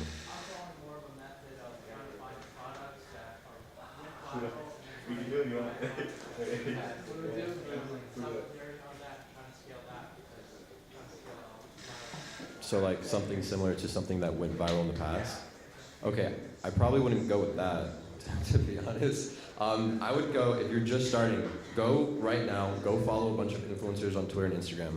Go follow people that are highly active that post a lot of ads, okay? And pretty soon, with those separate accounts that you have with a bunch of influencers, you can literally see what people are paying to promote. If you see the same product 3, 4, 5 times promoted by different influencers or different brands, that's a very good sign that the product is doing well right now, because why would 5 people sell it at the same time if it's not selling well, right? With that knowledge, you can go to AliExpress and go down to the transaction history and actually check how many times per day it's being ordered and who's ordering it. So you can see the letter and the country that it's coming from. If you see B from the United States 5 times, it's probably someone dropshipping, unless somebody named Bob from the United States is buying 5 phone cases. Does that make sense? So with that knowledge, then you take it to you take it to Facebook. And the way I do things is I test as many possible interests as I possibly can in different ad sets. Let them run for a couple of days to see which ad sets are the best. Kill the bad ones, duplicate the good ones, and increase the budget, and then test different metrics. After you have enough data, and Hayden will explain a lot about data because that's what he really likes, but once you have 3, 4, 5 days of data after running your ad sets, you can go into the breakdown tab and actually see gender, age, country, placement, all of those things, and then you can create more ad sets based on those things, and they'll actually convert so stupidly cheap, it's ridiculous. Just going off what Sasha said, when you're testing a bunch of ad sets, there's a program that I use. There's a bunch out there like that, but the one I use is called AdChill, and you can literally launch like 500 different ad sets in a day. It's just all automating on your Facebook Business Manager, which is something that I think you should use. Yeah, just to give you as practical of advice as possible with Facebook. I know it'll turn into a bloodbath fight up here if we start talking about what you should, optimize for and all that. I always start with view content, almost always. So I'm gonna, wrong. So view content right away. I'd be running a ton of different ad sets at $20 a day, not for the goal of getting a purchase. So right away, sure, you'll probably get some if it's a good product, but what that's gonna do, you're gonna run those for 2 or 3 days, be able to break it down and see exactly who's engaged. And if you're targeting multiple countries, you'll be able to see that. Age and gender, you see that, the placement and device. And I don't like to just try and guess what's gonna work. I never guess. I can make an assumption, but I'm never gonna go based on that. So I'm gonna kind of go with everything. I'm gonna target a little bit broad, all ages, multiple countries, see who's engaging with that, and then go more narrow towards that every single time, just more narrow. That's it, that's just how I run my ads. Understand the breakdown tab in Facebook Ads Manager. That's really, we were talking about this too. It's just something you need to understand that not a lot of people really understand and know about. It's literally on your Facebook Ads Manager, you're running campaigns, ad sets, whatever, top right, there's gonna be a little thing called breakdown tab. Like I said, countries, age, placements, I always, just testing, placements, Instagram feed, and Facebook feed. You can look at that and create separate ad sets, separate campaigns targeting those specific demographics. So the way I run things is I don't always start with Facebook ads right away, just because the way I do things, right, is I'm so content kind of focused, is that, well, first of all, on Instagram, when we're talking about influencers, there's themed pages and there's like people pages, right? With theme pages, people that are following those theme pages, they're literally following that because they have an interest in that theme, right? So like fashion, for example. And then there's influencers where people are, they follow them because, they like them, they, look up to them, whatever it is, right? So what I'll do is I'll actually, I call it like the bull rush, right? And eventually I'll get a bunch of shout outs from these people pages, from these influencers. And that's what I'll use to just flood my site with a bunch of traffic right off the bat. And then from there, I'll do retargeting ads on Facebook, and then I'll eventually make LOAs and all that kind of stuff. I don't do that, but okay. We all do different stuff. Yeah, no, for real. Like when I was, first learning Facebook ads, I started with Instagram influencers. I made a ton of money, 6 figures profit in like 9 months doing that. That's where I made my first amount of money. And I didn't know anything about Facebook ads. And for 6 months, I was learning in person from someone who will be left unnamed, who's not in the room. But they didn't even tell me about the breakdown tab. So I didn't even know that existed. I could not possibly even run an ad today without that's Facebook ads for me, Use it. All right, let's get another question right here. Two questions. The first one is, what is the biggest struggle or baggage that comes with e-com and how do you successfully get in with it? And the second question I had with that is, I would recommend getting your content out there to attract people to work with your platform. I think in this day and age, right, like the people you know in your network is so valuable. For example, like one of my best friends, Isaiah, he's somewhere over here, he's back there. He helps me with a lot of my personal brand content, and I kind of bring him everywhere. But like how to actually go about reaching out is like literally you go on Instagram and there's photographers that like aren't big yet, but their content's so good. And if you don't know how to like take photos, take content, you can literally look up hashtags, you can look up all that kind of stuff to find people posting photos. Because these photographers, they want exposure, so they're using the hashtags whenever they post their content, right? Because they want more eyeballs on their stuff. And these guys also, like, because they're not big, they're not gonna like charge you up the ass for like doing photos for that. So most of the time, especially if you're just starting out, you can literally just look into hashtags, like literally like. Not just photography, right? But there's a bunch of other hashtags that you can do. But then you find those photographers in there that aren't that big. You can reach out to them and be like, hey, I really, I like your stuff. I, would appreciate it if we could work something out, and kind of like go about that. Does that kind of answer? Okay. As for content specifically, I know everyone kind of does it differently. I've had a live-in content person ever since April 5th when I first started traveling. So we brought 2 different people while we were traveling. And one of them still lives with us to this day. So doing personal brand content with that, of course, but also then utilizing that for the actual brand end of things. And I don't ever take photos of products until it's working. So I'll do it off AliExpress, and then once it's working, move into the more private label, actually branding the product and taking photos of it. So biggest struggle, though, to touch on that, Facebook ads. That's it. And how to overcome it, test a lot. A lot. The biggest struggle I feel like is actually being really profitable, because I feel like most people don't have an issue creating a store and then getting maybe like $100 to $200 in sales. At that point they probably broken even, but they'll be looking at other people and saying, well, how do you make $60,000 a month and keep 30 of it or 20 of it? I think the biggest difference there is really like you honestly have to try absolutely everything. If you try like 20 ad sets, 30 ad sets, 40 ad sets, different interests, different ages, different genders, and that's still not working, then try 10 different ads. If your ads aren't working, then try changing your store. If your store doesn't work, then your product is shit and try a new one. Like you literally have to try absolutely everything that you can possibly think of. There was literally a time where I actually got on a consulting call and the guy told me on Skype, he said, I've literally tried everything and I can't make money. We were screen sharing and he had 3 ad sets. I said, dude, I have like 400 of them. Like, what do you mean? Like, you have to literally try everything that you can possibly think of. That's what you need to do, and you'll find something that wins. Like, it's not like a secret. It's there. You just have to find it. I think a lot of you guys, starting out too, are just undercharging for your products, which can like severely, like that could be the difference between 30K a month and 60K a month if you think about it. But like, for example, when my first successful store, I was selling fucking sunglasses for $60, and they cost me $5 on AliExpress. And I think that's also like the content, the branding and stuff like that, like that allows you to charge more. You can't just use supplier photos and try and ask for $60. But like I think that's just another thing that you guys need to ask yourself, is because like a lot of you guys that like haven't broken 10K your first month on e-commerce or anything like that, like it's almost like you're scared to like ask these people for that much for that product, because like, oh, you know how much it really costs, whatever it is, but it's just a matter of like realizing you can probably charge more and just kind of restructuring your marketing angle. Yeah, it's really just like creating that perceived value. Like one product that I'm running right now costs me $80. Usually I don't mess with products that cost that much on AliExpress, but I made a connection with the supplier. Everything was doing well. I sell it for almost $200. And running through Facebook ads, average cost per purchase is like $40 to $50. And basically, that's a $107 margin. And it's all just because I create that perceived value. I make people think it's worth that much. It costs me $80. I could sell it for $100. But in the long run, if I have a $50 cost per purchase, it's not going to cover everything. I'm going to be losing money instead of being profitable. So really, I would just say, look at what other competitors are pricing at. And, if you look on Amazon and stuff like that, it's going to be a lot lower than what you should be charging, just because it's like wholesale and there's a lot of units.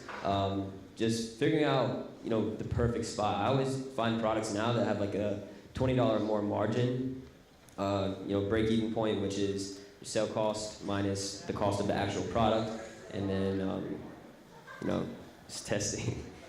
Yeah, I always do what I call cross-referencing. I always look at Amazon and eBay, primarily Amazon, and people always ask me, wait, you're charging $30, but I can find it for $18 on Amazon. People are not that smart. They're not going to look on Amazon. So don't worry about what they're charging. If you've built a brand, like Thaddeus said, that's where you can charge more. Okay, I personally like to start with the lower priced product right away. Build pixel data, actually see if that's working, that audience is working. Then you can start branding it and charge more for that product and the others you want to sell. We got time for a few more questions. We got about 8 minutes left, so let's go right here.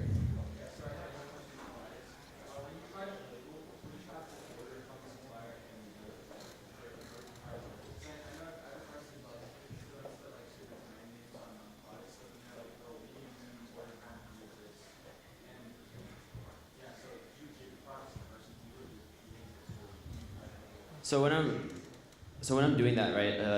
Well, if you're talking about like samples, right? Is that what you're talking about? Yeah. Well, they want your business and you want their business, right? So and you're trying you gotta look at it as like building a relationship with them. So you're just like, hey, I want to help like get you more money, right? So it's just like, I want these products. This is what I want. Like, can you slap this logo on this product? Can you make this for me? Order some samples, and then you do have to order in bulk eventually, right? That's what I'm saying. Like, primarily, it takes more money to get started with than just typical drop shipping. But yeah, you are ordering in bulk eventually, but that's only once you've confirmed your product is good, you've confirmed your packaging is good, you've confirmed the packaging inserts are all good. Like, that's only when you actually like full send that shit and like order everything. Okay? Does that answer the question? All right. So, any more questions? Let's see. You had one right here.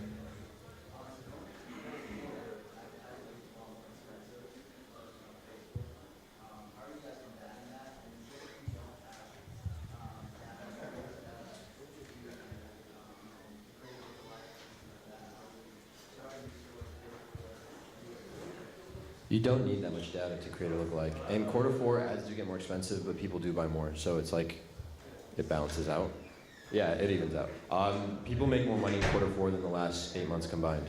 So if you started a store right now that had anything to do with anything that you could sell as a Christmas gift, and you just created a decent looking store, and like I said, ran 30 ad sets at even $5 a day, just testing interest, ages, genders, everything like that, and it's not like a stupid product, then you would literally make sales. Like, you would literally make sales. And I'll give another tip after they're done talking, but it's really like, you guys don't have to overcomplicate it. It's actually a very simple process, but. Yeah, I like to do what's called a data blitz. That's where I spend a lot of money very quickly just to get the data. So like my most recent new store that we started was a branded store. I didn't do any drop shipping from the start to like see if the product worked. We did just a hair over 100,000 and only like 15 of it was profit. But that wasn't the goal. The goal is to get all the data, the emails, and then you have such a big pool to retarget out of, run lookalikes on, and that's in 30 days.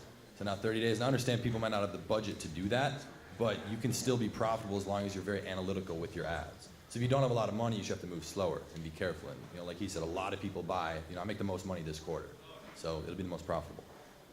I think you should also look into expanding your ad platforms that you're using. Like I just talked about Pinterest. Like, it's like the third most popular social media. They haven't even IPO'd yet. Like, they're set to IPO next year, and like no one's talking about them.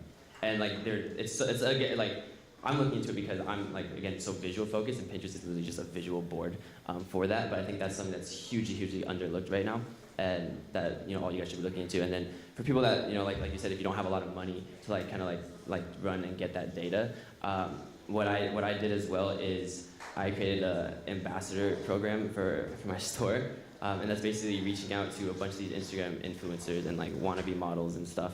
And then you make them an ambassador, and then they're just promoting your stuff because they get discounts, and then they get like special codes, and it's like a feel good for them because then they feel good, like, oh, I'm an ambassador for this brand, and that's a way to just get free traffic to your store. I know kids doing $15K a month just off of that itself. But that won't work for a store if it's terrible. It has to be a brand to really have the ambassadors.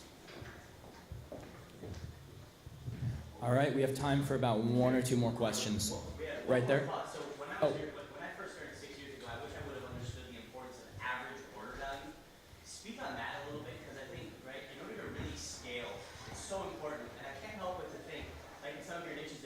white label product or if you've got a product, if you were to spend $1,000 to create an ebook or have somebody create an ebook for you, stack it. Now you've got digital, you've got more margin, your average order value goes up, and now you can spend more to acquire a customer.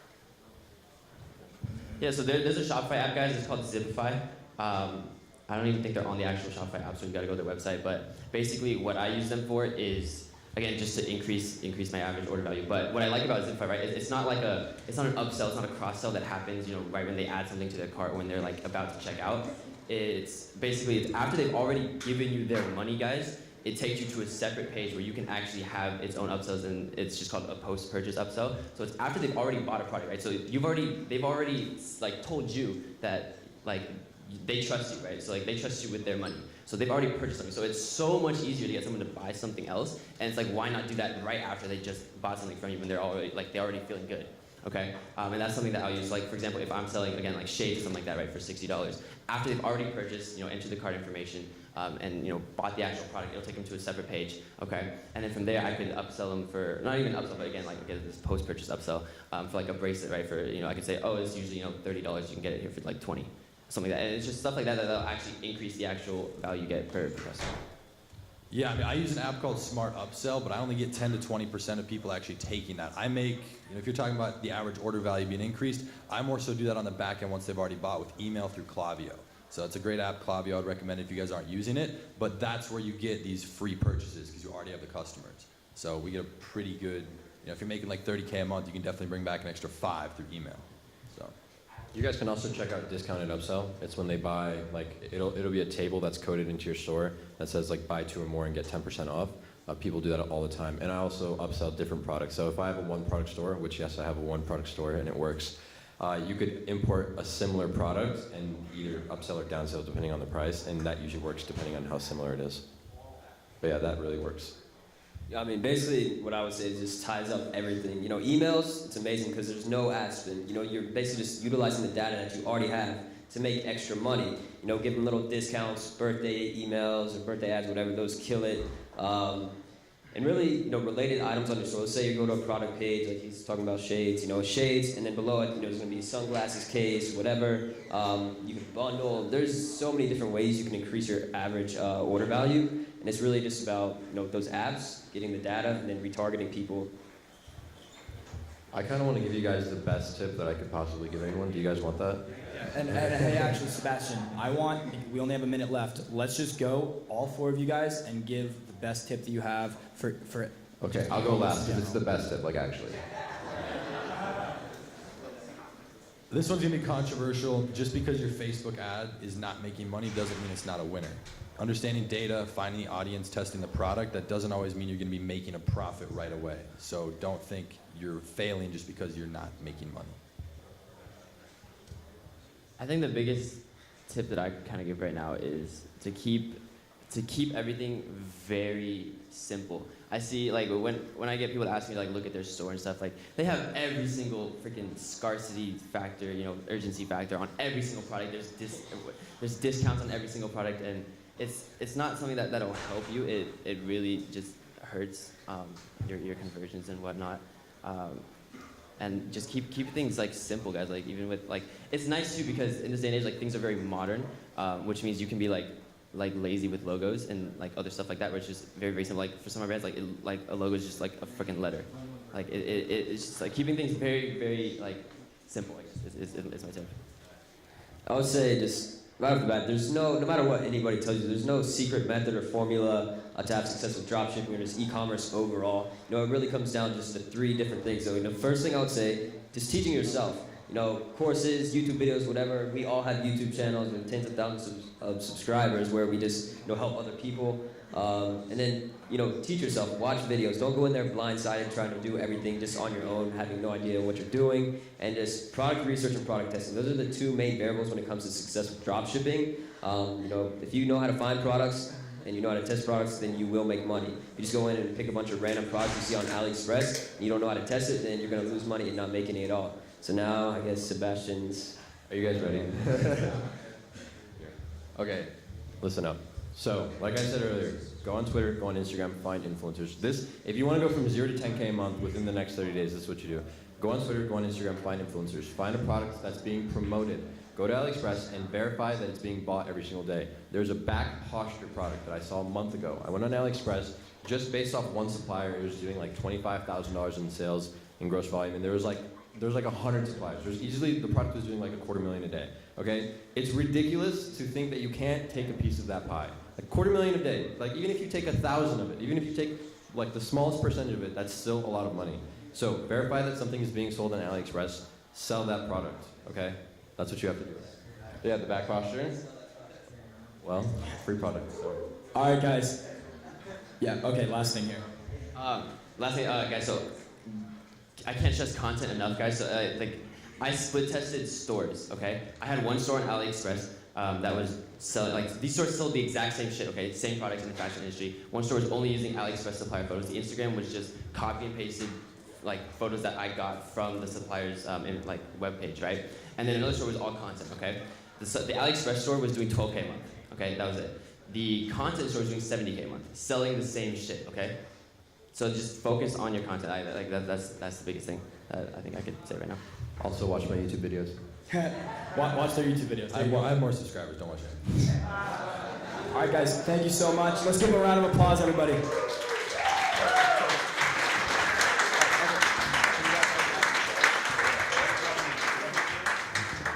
These are like, this is the Billionaires Boys Club, I call them, the young guns of e-commerce. Look at these are leave the chairs, we got another panel. Look at these, these are the new CEOs. Look at these guys. This is what a CEO looks like today. I love it, man. You guys did awesome.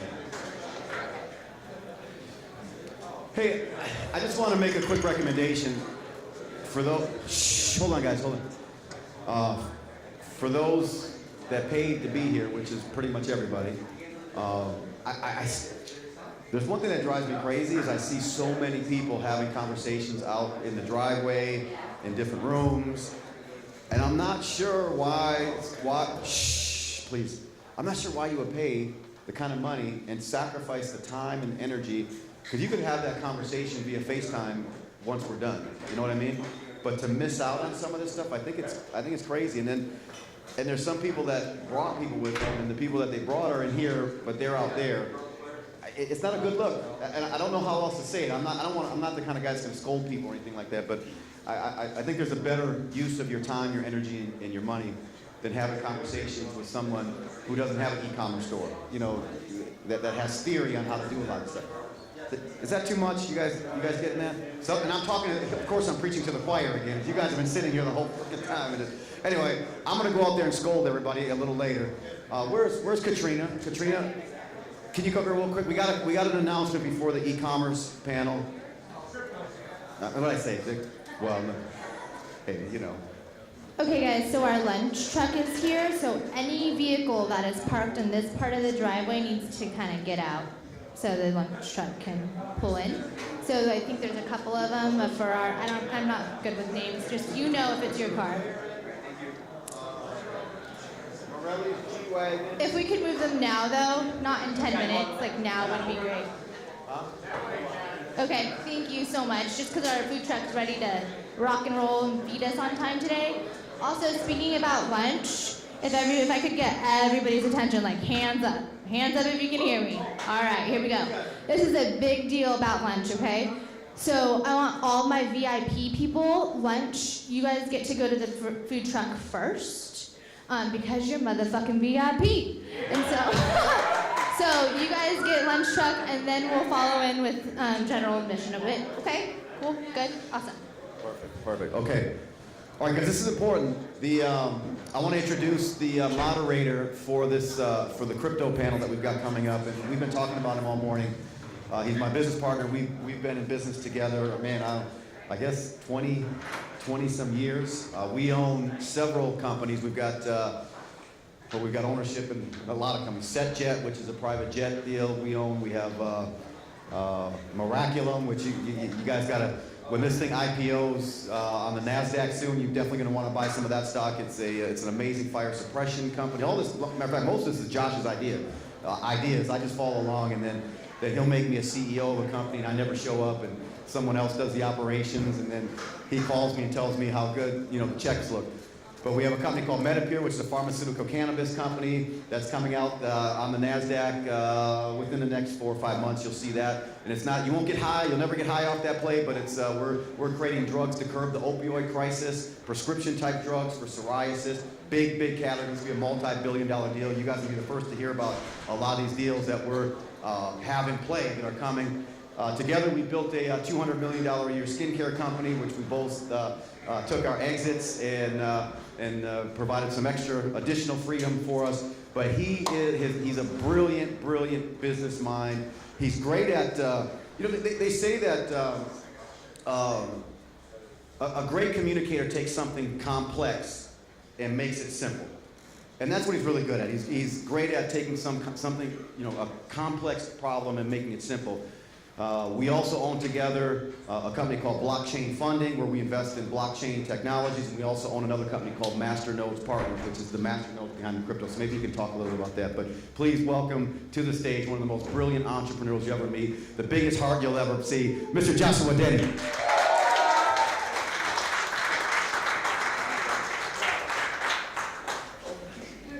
Wow. I gotta tell you, if you can have one friend in this life, you gotta pick John Malott. John makes you feel so much, anytime I'm feeling down. Have you ever had one of those down days? I just call John Malott, man, and I feel good. John is by far one of the best business people I've ever met. I feel privileged to be his friend. Now 20 years, when you can find it's interesting because all of you are gonna go on this journey. And I'll tell you something I learned a long time ago. One of my mentors, actually one of our mentors, a gentleman by the name of Paul J. Meyer, who became a billionaire. And he told me something that forever changed my life. I know Jay alluded to that story I told him yesterday when he was on stage, but I think this will help you because it certainly helped me. He said, all people collect things. We kind of like to collect and accumulate stuff. Some people collect stamps, some people collect coins, some people collect money, some people collect experiences. But if you want to be wealthy, like if you really want to be wealthy, be a collector of good people. Like really, if you can collect good people, that's the deal. And John Malott is a good person. So I'm glad that you are part of my life, Mr. Malott. All right, so talking about taking things from complex to simple, we are going to talk about cryptocurrency. So please bring up our crypto panelists over here. Please give them a great round of applause. Come on, guys. This is one of the hottest topics. I'm excited about this because there it is. Look, this is helping people get into finance, and I think it's a great thing. So why don't you guys start with Chad here? Introduce yourself. Check. Hey everybody, my name is Chad Anderson. I am the president and co-founder of Oceanside Digital Assets and also have a new media company called cryptoculture.io, so thank you for being here and joining the movement. My background is I started in finance at Hewitt Associates in the early 2000s and then went on to be a strategic marketing consultant at myspace.com, where we were acquired for $580 million, and from there I've been working at other ad tech companies and in talent management and also crypto for the past few years. So really excited to be here with you guys today. Thank you so much for being here. Hey everyone, I'm Jacqueline Burnett. I got involved with cryptocurrency and blockchain about 2 years ago. I became an investor and then became the director of operations for Vest, a blockchain company. And since then, I have monetized and really immersed myself in the movement. So I have my own crypto merch store, gotcryptocoin.com, and a cryptocurrency emoji app, Crypto Emojis. Nice. Come on, give a round of applause. My name is Chase Hero. We own a group called Crypto Watch. I come from the ad tech space. My business partner, who you'll meet soon, we've spent a couple $100 million on Facebook ads over the last decade. I'd like to bring some reality to this. There's a lot of money to be made in this arena if you're just not fucking stupid and trying to grab all these nice things that you get to see around here.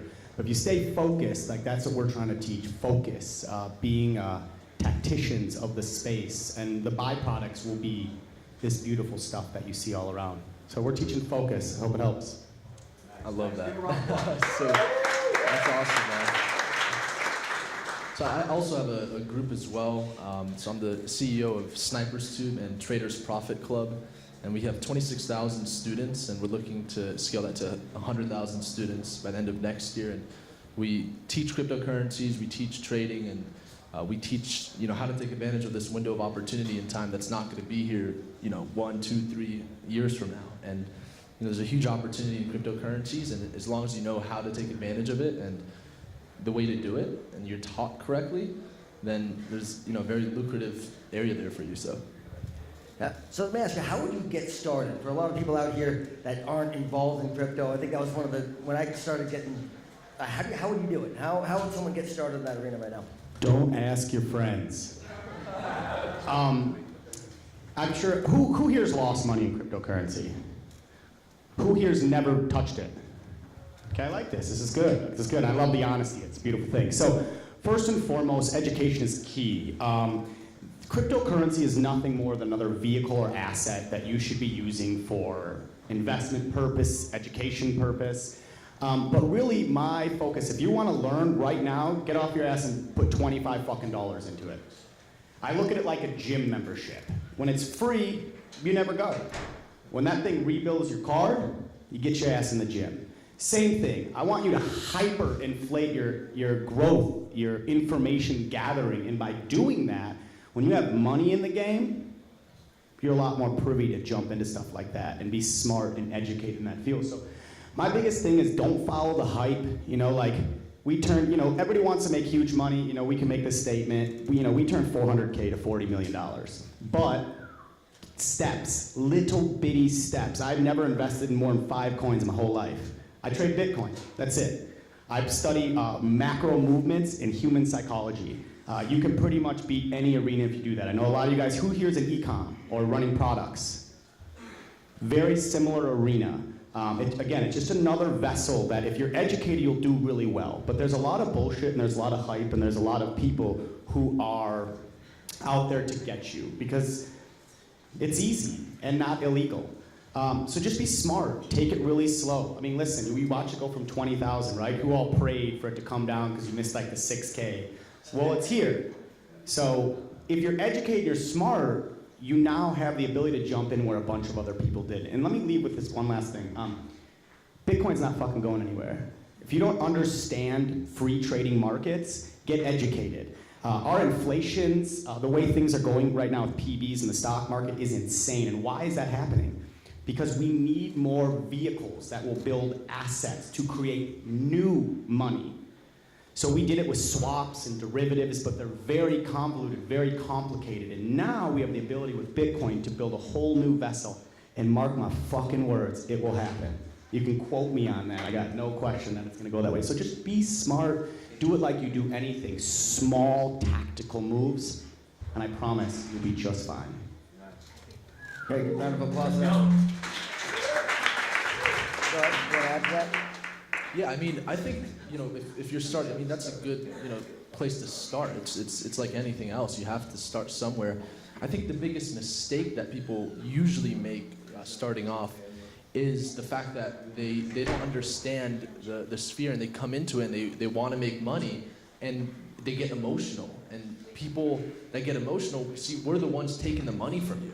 Because we study your emotions, we study your psychology, and that's how we're able to actually make money in the market because we're working with ignorant people. And that's why the majority of successful stock traders are trading stocks that are $1 to $30 because when a new person comes into the stock market with $100 and they see Apple, a share of Apple, let's say is $100, and they only can get 1 share, but then they see a stock that's $10 and they can get 10 shares, they're more apt to go to that stock. And the ones that don't understand the human psychology are the ones that are just now getting into the market. And that's why people are able to trade in the stock market and successfully profit on a daily basis and create an income for the rest of their life. And it's the same thing with cryptocurrencies. The good part about crypto is it's extremely volatile right now and way more volatile than the Forex, traditional market, stock market, anything you can think of. And therefore, there's a lot more opportunity because, see, people, they're like, all right, Bitcoin's dead. It went from 20,000 to 6,000. Well, the price doesn't really matter. The volatility is where the opportunity is. Now that's great. What I love about the cryptocurrency space is getting people, especially young people now, into finance. So, because you hit on some great stuff all about like just starting somewhere to understand it. What would be some books you'd recommend, or maybe some YouTube channels, or something that you would recommend to start that educational process, or where maybe you got your education on it? Well, for me, it was actually from one of my good friends and mentors, Dan Fleischman, when I used to work for him. He's the one who introduced me to it. So I just railed him with questions all about what cryptocurrency is. So that was really my encyclopedia for what cryptocurrency is. But more than that, I then went to Twitter, followed up with, okay, what are the top currencies? Like, what is this about? And did my own research. So I listen to podcasts, and I'll listen to people that I look up to that are really succeeding in the space, like the guys I'm sitting up here with right now. So that's really what I've been doing, and that's what's made me successful and able to keep myself on top of what's going on. You were involved in an ICO, weren't you? Yes. Can you explain a little bit about that? Because I think that's a buzzword. Everyone hears about that and they kind of jump on it. But what is that exactly? Yeah, so ICO, initial coin offering. So it's kind of like an IPO, but an ICO. So really what it's doing, you're same kind of thing, raising money. You can either get accredited investors, non-accredited investors. It was back in December that we had ours. And you write a white paper, let everyone know what your plan is going to be. It was pretty simple, and it was pretty, if you do it right, you'll succeed. If you won't, you'll probably get shut down. So Vest is still here, so it was good. Congratulations, Chad. Just like, education on understanding. I mean, you run a fund, so. Yeah, going backwards to getting started. So Coinbase and Coinbase Pro are probably going to be the easiest places if you want to just start with $50, $100. You don't need to buy a whole Bitcoin. Even if the price is $6,500, don't think you need to buy a whole one. You can put $10, $20, $50 in it. For education, there's news sites like CoinDesk. That's a good one. And then one of the main things is going to the conferences. We're going to be in LA at the Crypto Invest Summit. There's also a BlockCon happening next week in LA. So I don't know what cities everyone is from, but there's a website, coinmarketcap.com, and they actually just listed a whole event section. So all the events that are happening all over the world, that's a really good place to go, because this is where the people that are working in the industry full time are always at. And they have the thought leaders, and it's 2 to 3 days just nonstop panels, and you could be sitting there talking potentially with the CEO of Binance, where they went from a $15 million ICO and now they're one of the biggest exchanges in the world. And you can meet these people at these conferences. So I think attending the conferences is a great place to educate yourself. You're able to have the conversations with the developers and the people that are actually building these companies. So it's good to get that direct face-to-face relationship and learn from them and get your questions answered in real time. The other thing is Googling a bunch of stuff and watching the YouTube videos. And I recommend watching them at 2x speed, just so you can get everything done twice as fast. Chase? I want to put something on that. First and foremost, be real careful who you're getting your information from. Remember, this is an unregulated market. Me, myself, I even put information out there solely to bait people into a human reaction. Because it gets people to do something, and do something I'm a capitalist. It quantifies in dollars to me. So be really careful who you're listening to. Honestly, I don't think there's a better way to learn this space by doing it, okay? Like, you can posture all day about being the best basketball player in the world, but if you're not on the fucking court shooting hoops, how good are you, right? All the videos of LeBron James mean shit. And when you're looking for someone that you're gonna vibe with, find someone who's not only has good information, but the information they give you, you can ingest it. Because a lot of this stuff is like real high level, crazy fucking things moving so fast. So I want you to ingest the right information. Truly, listen, I'll give you a little background. I don't come from money. I'm an ex-con. I grew up in poverty, was locked up. I learned a very, very, very, very, my goal, or what built me, and it's focus. Just understanding where to look, why to look, and when to look.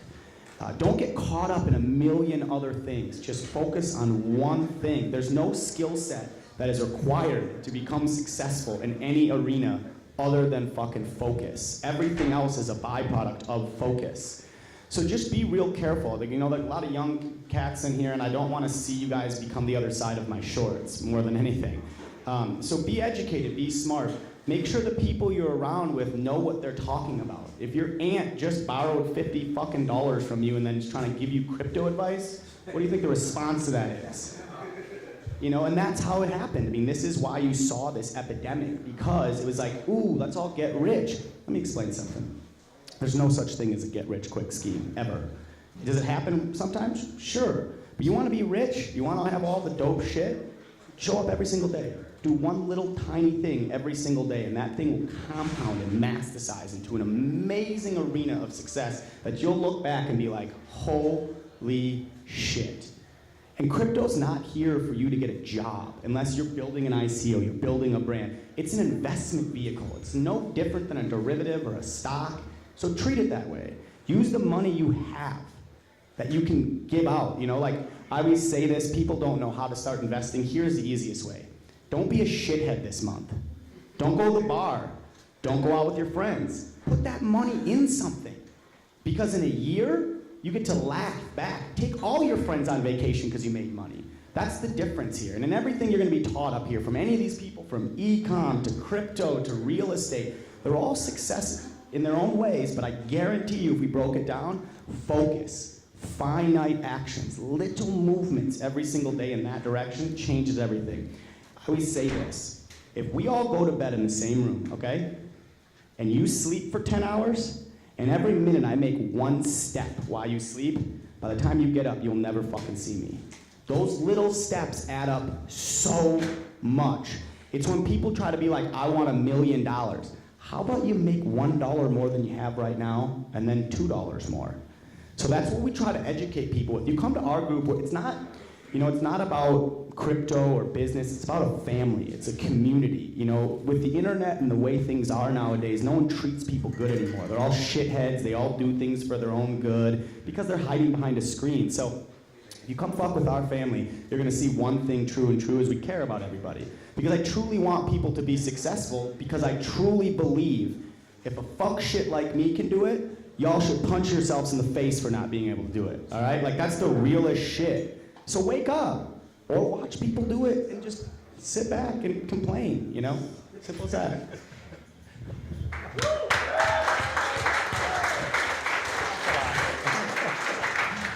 Well, I'm gonna ask one more question. We have to have a disclaimer up here. You know, because you're all wildly successful, you know, here's one thing I'm asked all the time. What percentage, you know, and I like that you say you don't have to buy a whole Bitcoin, you can just start somewhere. You know, of your holdings, would you say that you're allocating into crypto? Yeah, I would personally say, you know, it's more so dependent upon your investment strategy. I think that the better question to ask is, what is your strategy? Because if you don't know your strategy, then you know you're going to go into it blind. And see, most people, they come into crypto, they don't have an exit strategy, they don't have an entry point, they don't have any of that set up. And that's why we're able to take money from those people, because they're coming into this field obliviously. And so I would say that it's, you know, don't go put 100% of your savings into cryptocurrencies. I mean, I would say if you're going to, you know, if you have savings and you're looking to put in 50% of that into crypto, I mean, that wouldn't hurt, you know, but nothing more than that. Yeah, that's a tough question because everybody has a different goal. You know, so how much you put in this vehicle is going to determine like how educated you are. You know, if you got $1 million and you can put $1 million in, put $1 million in. Don't put anything that you can't afford to lose, because this shit is highly lucrative. And here's the thing: don't put any money in that makes you emotional. Okay? Leave all of your emotions the fuck at home with everything you do. You know how we destroy people? Emotions. In the stock market, you know, when we went up to 7,200, that was us shorting. $100 million shorts we put on it. Why? Because I watched the pain by so many people just get wrenched, and what I do, they were emotional. We cranked it on a little more. Emotions will destroy you in this space. Logic. And never put anything into it. If you are like, I'm killing it, or oh, I suck, you're a fucking failure. I'm sorry. You're doing this wrong.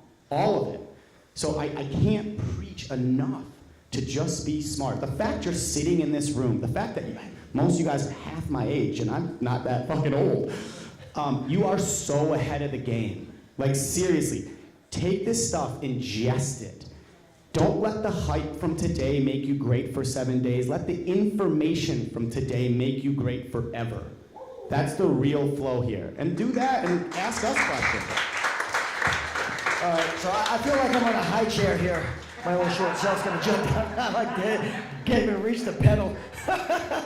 All right, so look, I'm sure you have some questions. So we got some time. Anyone got a question? I mean, look, take advantage of this. This is like a lot of wealth here. You guys So. have questions? I'll give you guys hot seconds that has crypto coins on it. What just happened?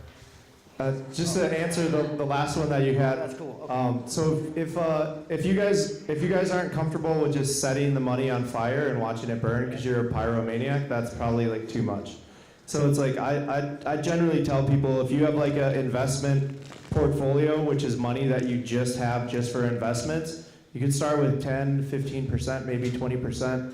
And one of the things is, like, we've been talking a lot about trading cryptocurrencies, so there's a lot of other opportunities in the space as well. If you guys have a social media marketing agency, there's companies that have raised $40 million in the last few months that need help with stuff like that. So you could also look at some of the stuff that you're already doing and then apply that to this new industry, because it's growing and there's billions of dollars in funding. And well, I was gonna say, it's just like if you want to work in sports, right? You don't have to necessarily be an athlete. There's so many ways to get into sports. If you want to get into cryptocurrency, but you don't necessarily have the funds to invest yet, nor if that's your goal, there's so many ways to get involved with cryptocurrency. So don't just limit yourself to thinking, oh, the only way to get in is just invest $1 million, because most people don't have that. I got involved. I started with a little bit, $100. That hardly grew to anything, but that wasn't my point. My point is I wanted to get in space. I wanted to get involved. I started got Crypto Coin, which is the e-commerce store around it. And what am I using? I'm using that cash flow, right, to actually get some liability. Like Cole Hatter said. No, but it's going to be an asset one day. So here we go. I'm gonna go back to my thing. We talk about prices so much. How about this? I'll do you a solid. Every person in here that's never bought crypto, if you buy $50 in crypto, you hit me up, I'll walk you through everything you need to know. You show me the date that's today where you bought $50 fucking dollars, I got you. Straight up. That's it. Like, if you're asking what investment thesis you're trying to put here, Coinbase, simple on your phone right now. We actually do these events where we give out like $10,000 for the first person to do it. I'm like, get your phones out and do it. And it takes 30 minutes. I'm like behooved. I'm like, you get 10 grand. Are you this fucking lazy? That's the problem. It's like everybody will make an excuse for tomorrow. I hear that shit all the time, especially in this space. I want to quick touch on something, because there are a lot of things. And this is going to be against my partners here on stage. Stay the fuck away from ICOs. They're all illegal. Almost every one of them. I bought a law firm with my business partner in New York. They are getting destroyed. Be smart. A security, the definition of a security is potential value in the future, okay? And with no starting point. That is literally what these coins are doing. If you follow us, I've only backed one coin ever outside of my realm, and that's because they had 1 million units in the working environment before they ever raised a dollar. Listen. Right now, we could all team up and raise $500,000 in the next month. If we all partnered up, we'd be pieces of shit in what's wrong with this space. Seriously. Cash grabs are what's gonna make this place get beat to crap and not really allow it to flourish. We need regulation. We need a principle to this high school. The average crypto investor is 34 years old. What the F? You know, like, we need a principle. Anybody who spits, they say they don't want regulation, walk away from them. Regulation's key. You know why? Because I, right here, can buy whatever coin you're buying. I can buy 20% of it. In the stock market, I can't. That's illegal. I go to prison. Here I can, and I can just toy with you. And I can find pressure points. And you don't think we do that? You don't think big dogs do that? It's morally incumbent of us to take money when it's free and easy. So think about that, and be real smart about who's playing this game. Because there are some savvy people who are grabbing every single thing that's out there and they're leaving nothing for anybody. So just be real smart. I want to help. Like, I truly care. My business partner and I only started teaching recently solely because I'm just so appalled more people are doing it. I have 3 daughters, and I'm selfish because I want the world to not be full of pieces of shit. I want it to be good for my kids, and it's going a bad avenue. So I really get angry. If you follow anything we do, you'll see how pissed off I get that so many intelligent people in this room in life are not utilizing the gifts God gave them. What's the statement go? God gave you life. Your gift back to him is what you do with it. So be real and be focused and be diligent. And please, put that money in Bitcoin and call me up. I got you. Man, take Chase. Chase is one of the wealthiest people in this room by far, and a straight up hustler. This guy knows how to make money and do it right. I would take him up on that in a heartbeat. So that's the way here. I'm not that wealthy. It's all McDonald's money. If someone were to invest into a cryptocurrency for the first time today, which one would you recommend? Bitcoin.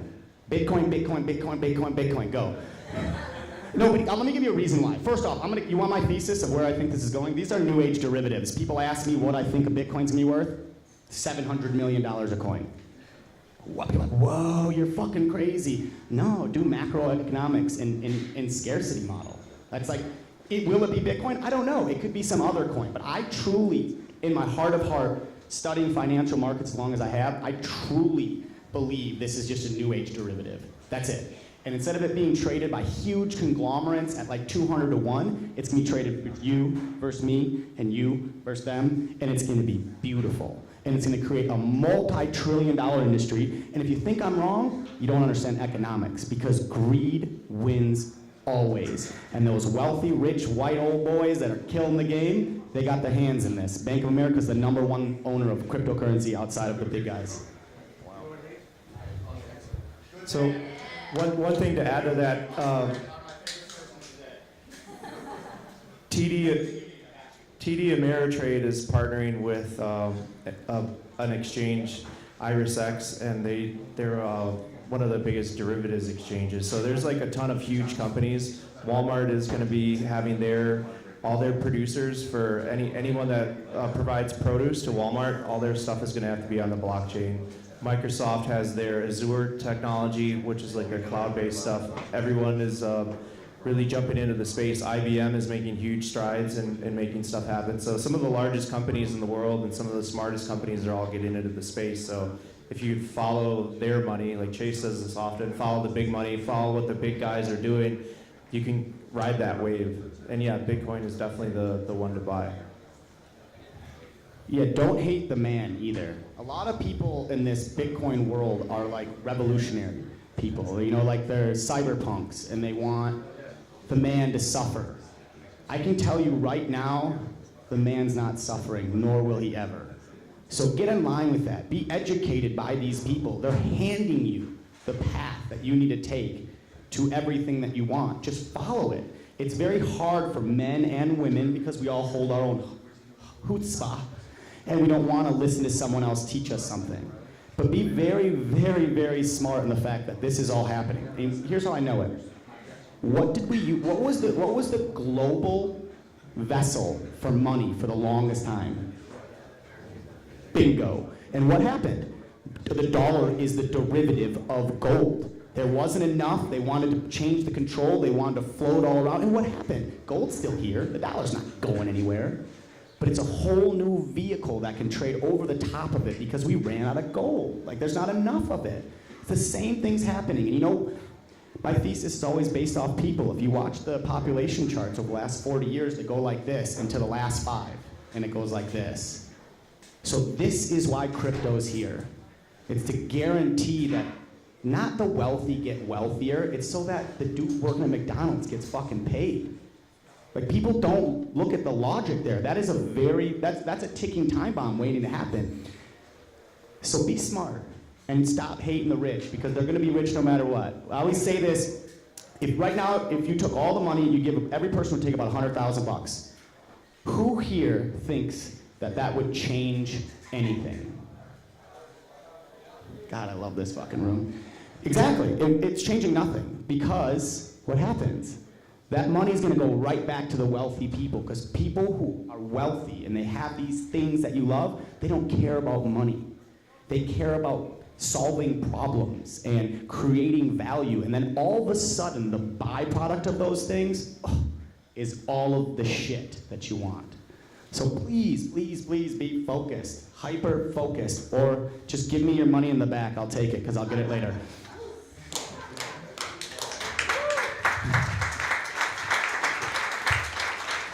So my question is, for someone who's interested in getting started in Bitcoin, who would you recommend like looking at, like on YouTube, or what books to read or anything? The Watchers, baby, come right here. Okay. I'm here for you, buddy. Come to daddy. And then my second question is, how much time do you think you would need to be investing to, make a good income on Bitcoin? Because I know a lot of people here are like doing other things as well. I fucking love that question. Don't think of it like that. Your income should not be in Bitcoin unless you're a day trader like myself. This should be passive. This should be your 5-year fuck everyone money. Like, ooh, look at me, I invested. Listen, compound interest will change your mind. You know how to solve world poverty right now? Make it illegal to have a child without putting $500 in a Vanguard account. Compound interest, by the time they're 60, they got $7-8 million off $500. Okay? People want to get rich right this second. But do you understand? Who here has been wanting to do something for so long and just kind of pushing it, and years have gone by? There you go. So start right now, and those years will go by, and then all of a sudden, boom, it happens. People look at us now like he's saying, oh, we've done so well. I'm 10 years into it. I went broke 3 times. I lost all my friends, like, it's tough. When you really want to do this, it's tough. Look at this as another vehicle. If you're not trading actively, put the money in a coin that you follow and you believe in. No more than 3. No more than 3. Because it's just too much information. And put it away. Put it on a cold storage and throw it in a fucking safe. And then look at it in 5 years. And then call me up. My name's Chase Hero, and thank me. Oh, go ahead. What's your thoughts on mining machines, investing for like the cash flow play? Dude, you guys, I love this group right now. Okay, so they're great if you know someone. It's a hustle, okay? So like the Bitmain CEO, very good friend of mine, they control the hash power. So you have to be very educated. So if you want to mine, yes, you can profitably mine, but like when you want to mine big shit, so we had 2,000 miners up. I mean, you had to work with city municipalities. We had to buy kilowatt hours of power. It's crazy. So mining is an advanced thing too. Like I said, all of these are great, but get your foot in the door first, and you'll find where you want to be. Because it'll be what entices you and makes you scream, you'll like it. So Bitmain is one of the largest mining supply companies. So just be careful right now, because I've heard that the S12 mining machines are coming out soon. So right now, they're basically already using them in China, but then they'll sell them to everyone else soon.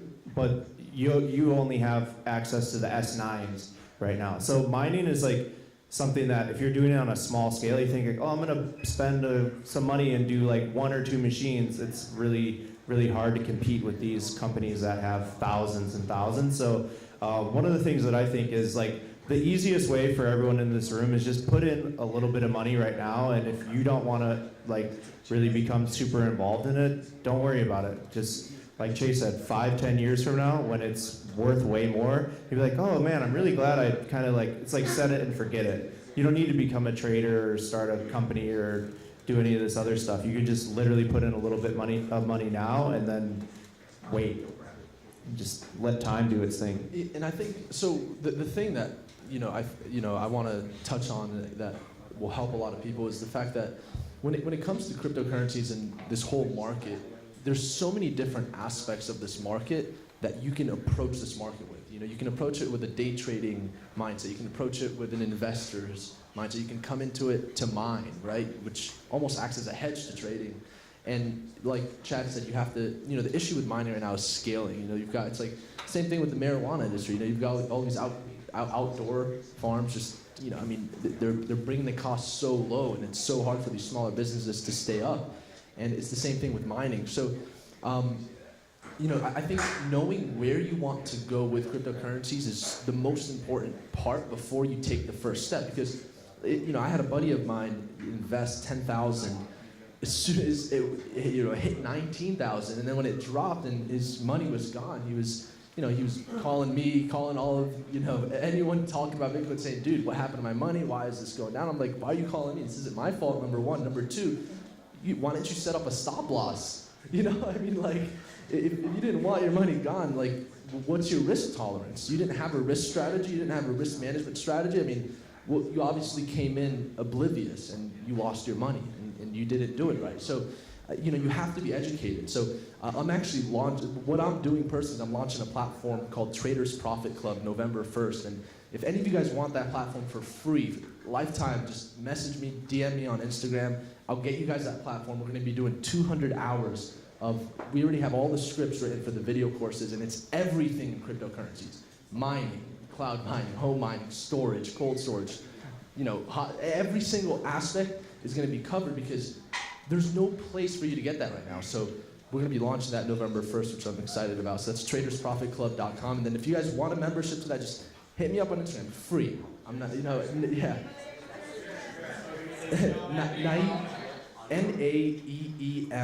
Naeemalobaibi. Just type in Naeem Al, Naeemal.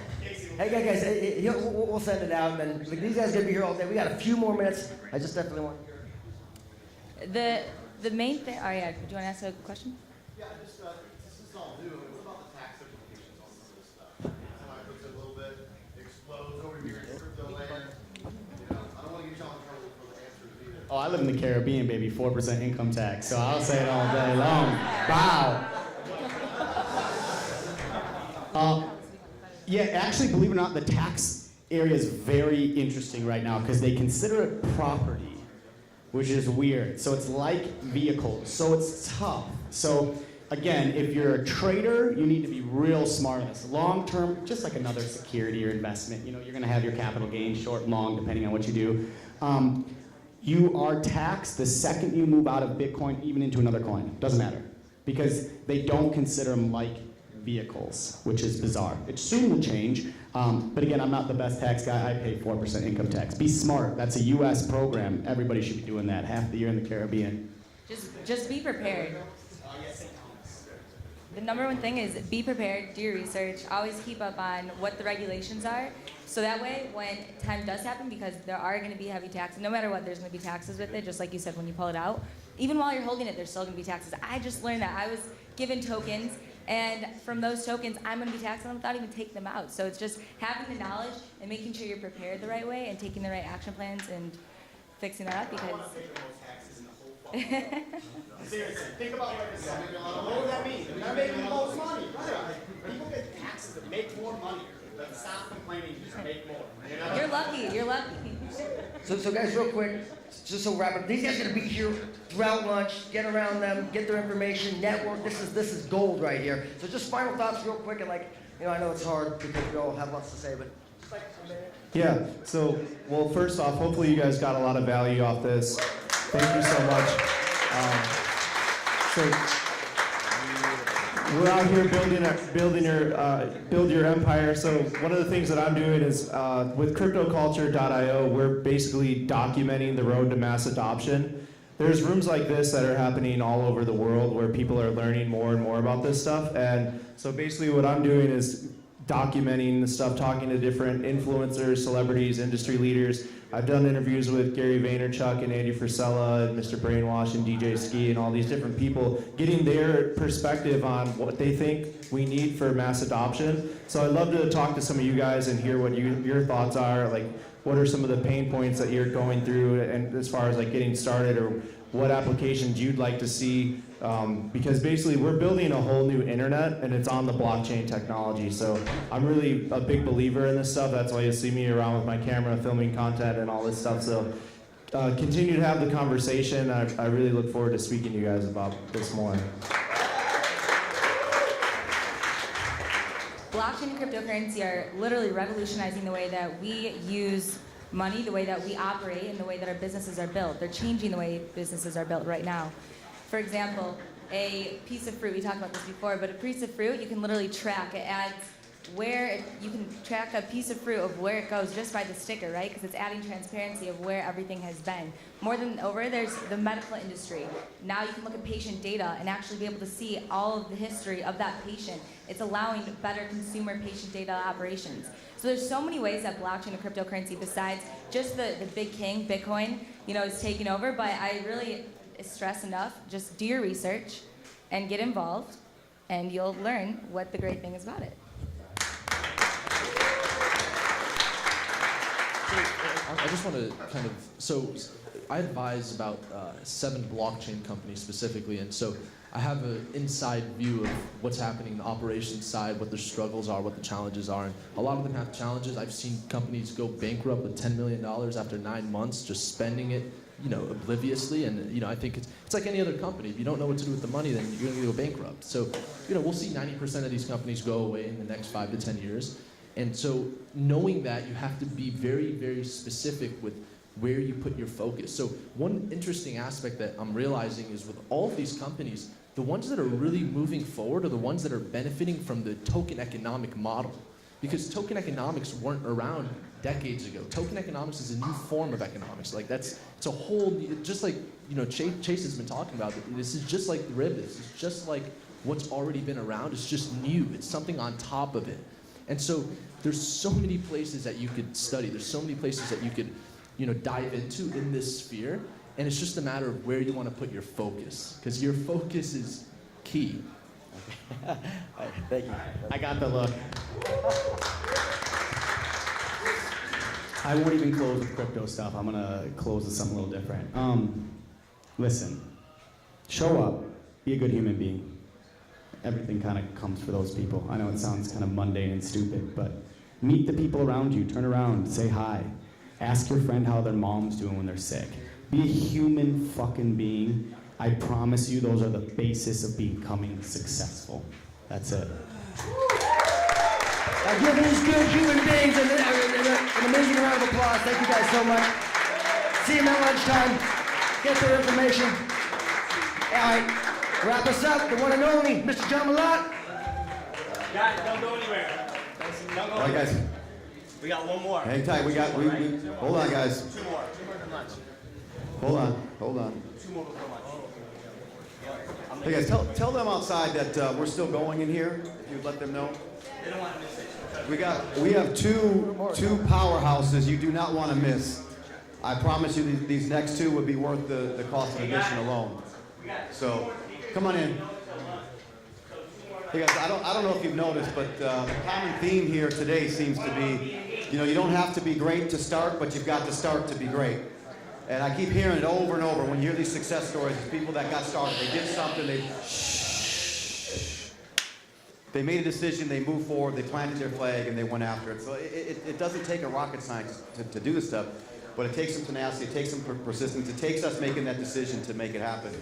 And I have the honor to introduce my good friend, who is, he's also one of the partners here at Build Your Empire. He's on board. This is a gentleman that his mindset is, he can take, again, something complex and make it simple. I'm going to read you some of the things because you guys know my ADD kick in, but he's got this long list of accolades. I want to read some of it. Hold on, guys. He runs a fitness empire that was built from the ground up, moving from his mother's basement, creating YouTube videos. He's created companies like Morelli Fit, Detox That's Organics. my last name, John Morelli. I know. Yeah. This is my friend. I hang out with him on a regular basis. I can't get this right. Detox Organics. That's why I'm reading it, man. Reading it. Detox Organics and Hitmax. Facebook, Instagram, from nothing to tens of millions of dollars generated through his fitness and nutrition products. His social media accounts have over 4 million followers. His companies have helped change the lives of over 500,000 people worldwide, and he plays an active role in every company launch. What you're going to see about Mr. Michael Morelli, he's in the trenches. He's not just out there directing people like you go here, you go there. He's making enough money to be in that position. But if you follow him on Instagram or Facebook, you see him every single day walking the walk, not just talking the talk. He's the type of leader that we want to be, and that's in there, making it happen with us. He's a best-selling author, CEO, fitness guru, nutritionist. Michael leads by example, hard work, honesty, integrity. That's what Michael Morelli's about. Please help me to welcome to the stage, Build Your Empire partner, Mr. Michael Morelli.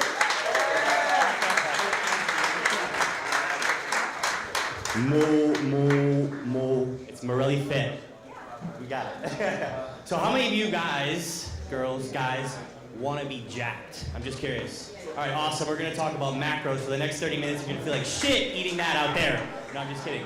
Casey and I are gonna sit down, we're gonna do a little, I'm gonna walk you through my story to bring some framework and some context to this, because you look at me on stage 6 years in the making, and you look at me and you're like, gosh, I could never be that. So I'm gonna show you my before and after. We're gonna start with that, and then I'm gonna show you my very first YouTube video. So 5 years ago, May, I recorded my very first YouTube video in my mom's basement after bankruptcy, and I'll share the story, but you guys, and I'm going to talk to you guys about purpose too. How many of you guys feel like you're in your purpose, you're aligned, and you're doing it every day? Okay, good. How many people of you are looking for purpose, looking for meaning, looking for fulfillment? Okay, about half and half. All right. So there's a lot of gurus that'll tell you exactly how they think you should find purpose, and I'm going to teach you today, in this little bit of time that I have, on how purpose actually finds you. So Casey, let's put my before and after picture up there.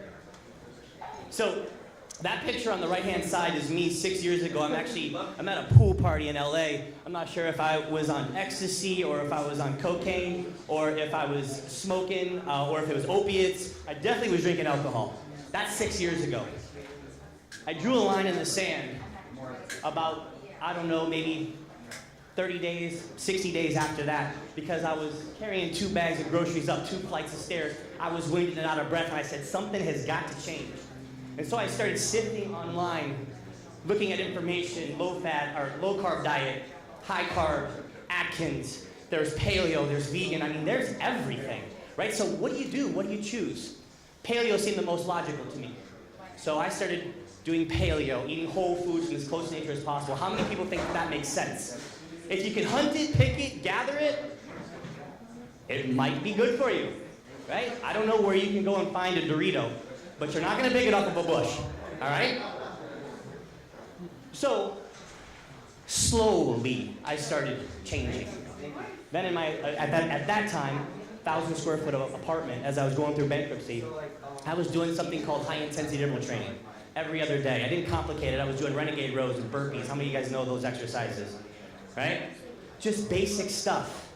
And then in 113 days, I went from 25% plus body fat down to 8. I saw my abs for the first time in my life, and I said, damn. Literally, I said, damn. Because all I wanted was a set of abs at the beginning. That's all I wanted. I just wanted to look good. Then 6 months later, I found out I was going to be a dad. How many of you got kids? How many of you use them as your motivation? That's all you need. Do you need more than kids? I look at those kids every single fucking morning, and I look at them and I said, I'm leading these kids and my family by example. So that became my motivation. And you want to cue up the next video? So then I move, I'm 31 years old, and I knock on my mom's door at 31 years old. And I said, Mom, wait, don't play it just yet. I said, Mom, and she was news I was going through bankruptcy, 1,000 square foot apartment. I mean, I had grown a business to $5 million retail. We had 7 stores in the mall. We were doing $5 million in a couple of years, and then the market crashed. I had a personally guaranteed all these loans, $500,000 worth of loans. I went bankrupt, zero. I went back to my mom's house. That's 6 years ago, or 5.5 years ago, from my mom's basement. That is my mom's basement, and that is my very first video, and that video is still up as a reminder of where I'm at today. Play the first minute. I have a 6-pack abs workout from home for you. That's Karina crying in the background. That this is unique to me. She's supposed to be here, but they had a little bit of trouble. A couple of the exercises you'll have seen before, but I came up with a more fit climber, which you'll do in between the 3 exercises I'm going to show you. So this routine is actually one that... do you guys know how long I contemplated on posting that video? How many takes it took? I had an iPhone in a dream. My mom thought I was crazy. She said, you could sell stuff on the internet? I said, yeah, you can sell stuff on the internet. That's what I was told. Right? I don't know how many of you are 35 plus. Right? How many of you guys remember those big old Macs, the cubes? That's what we had. All you young entrepreneurs are growing up with phones and iPads and all kinds of cool shit. I had a big ass computer. So I didn't know 6 years ago, believe it or not, I didn't know how to use the internet. I knew how to use Google. I wasn't on social media. I wasn't on Facebook. But because I had a transformation, and because people told me I looked good, I said, gosh, if I could do it, I could teach other people how to do it too. So, back in my mom's basement after that video, I got 6 certifications in the next 5 months. RKC, CFL1 for those of you guys that know, CPT, Neuro-linguistic programming, I submersed myself like you guys are doing right now. Submersed myself. And then I stayed consistent. I was posting on Instagram. I was posting on YouTube every single day, multiple times. And I haven't missed a day in 6 years. Not one day. Thank you. Appreciate it.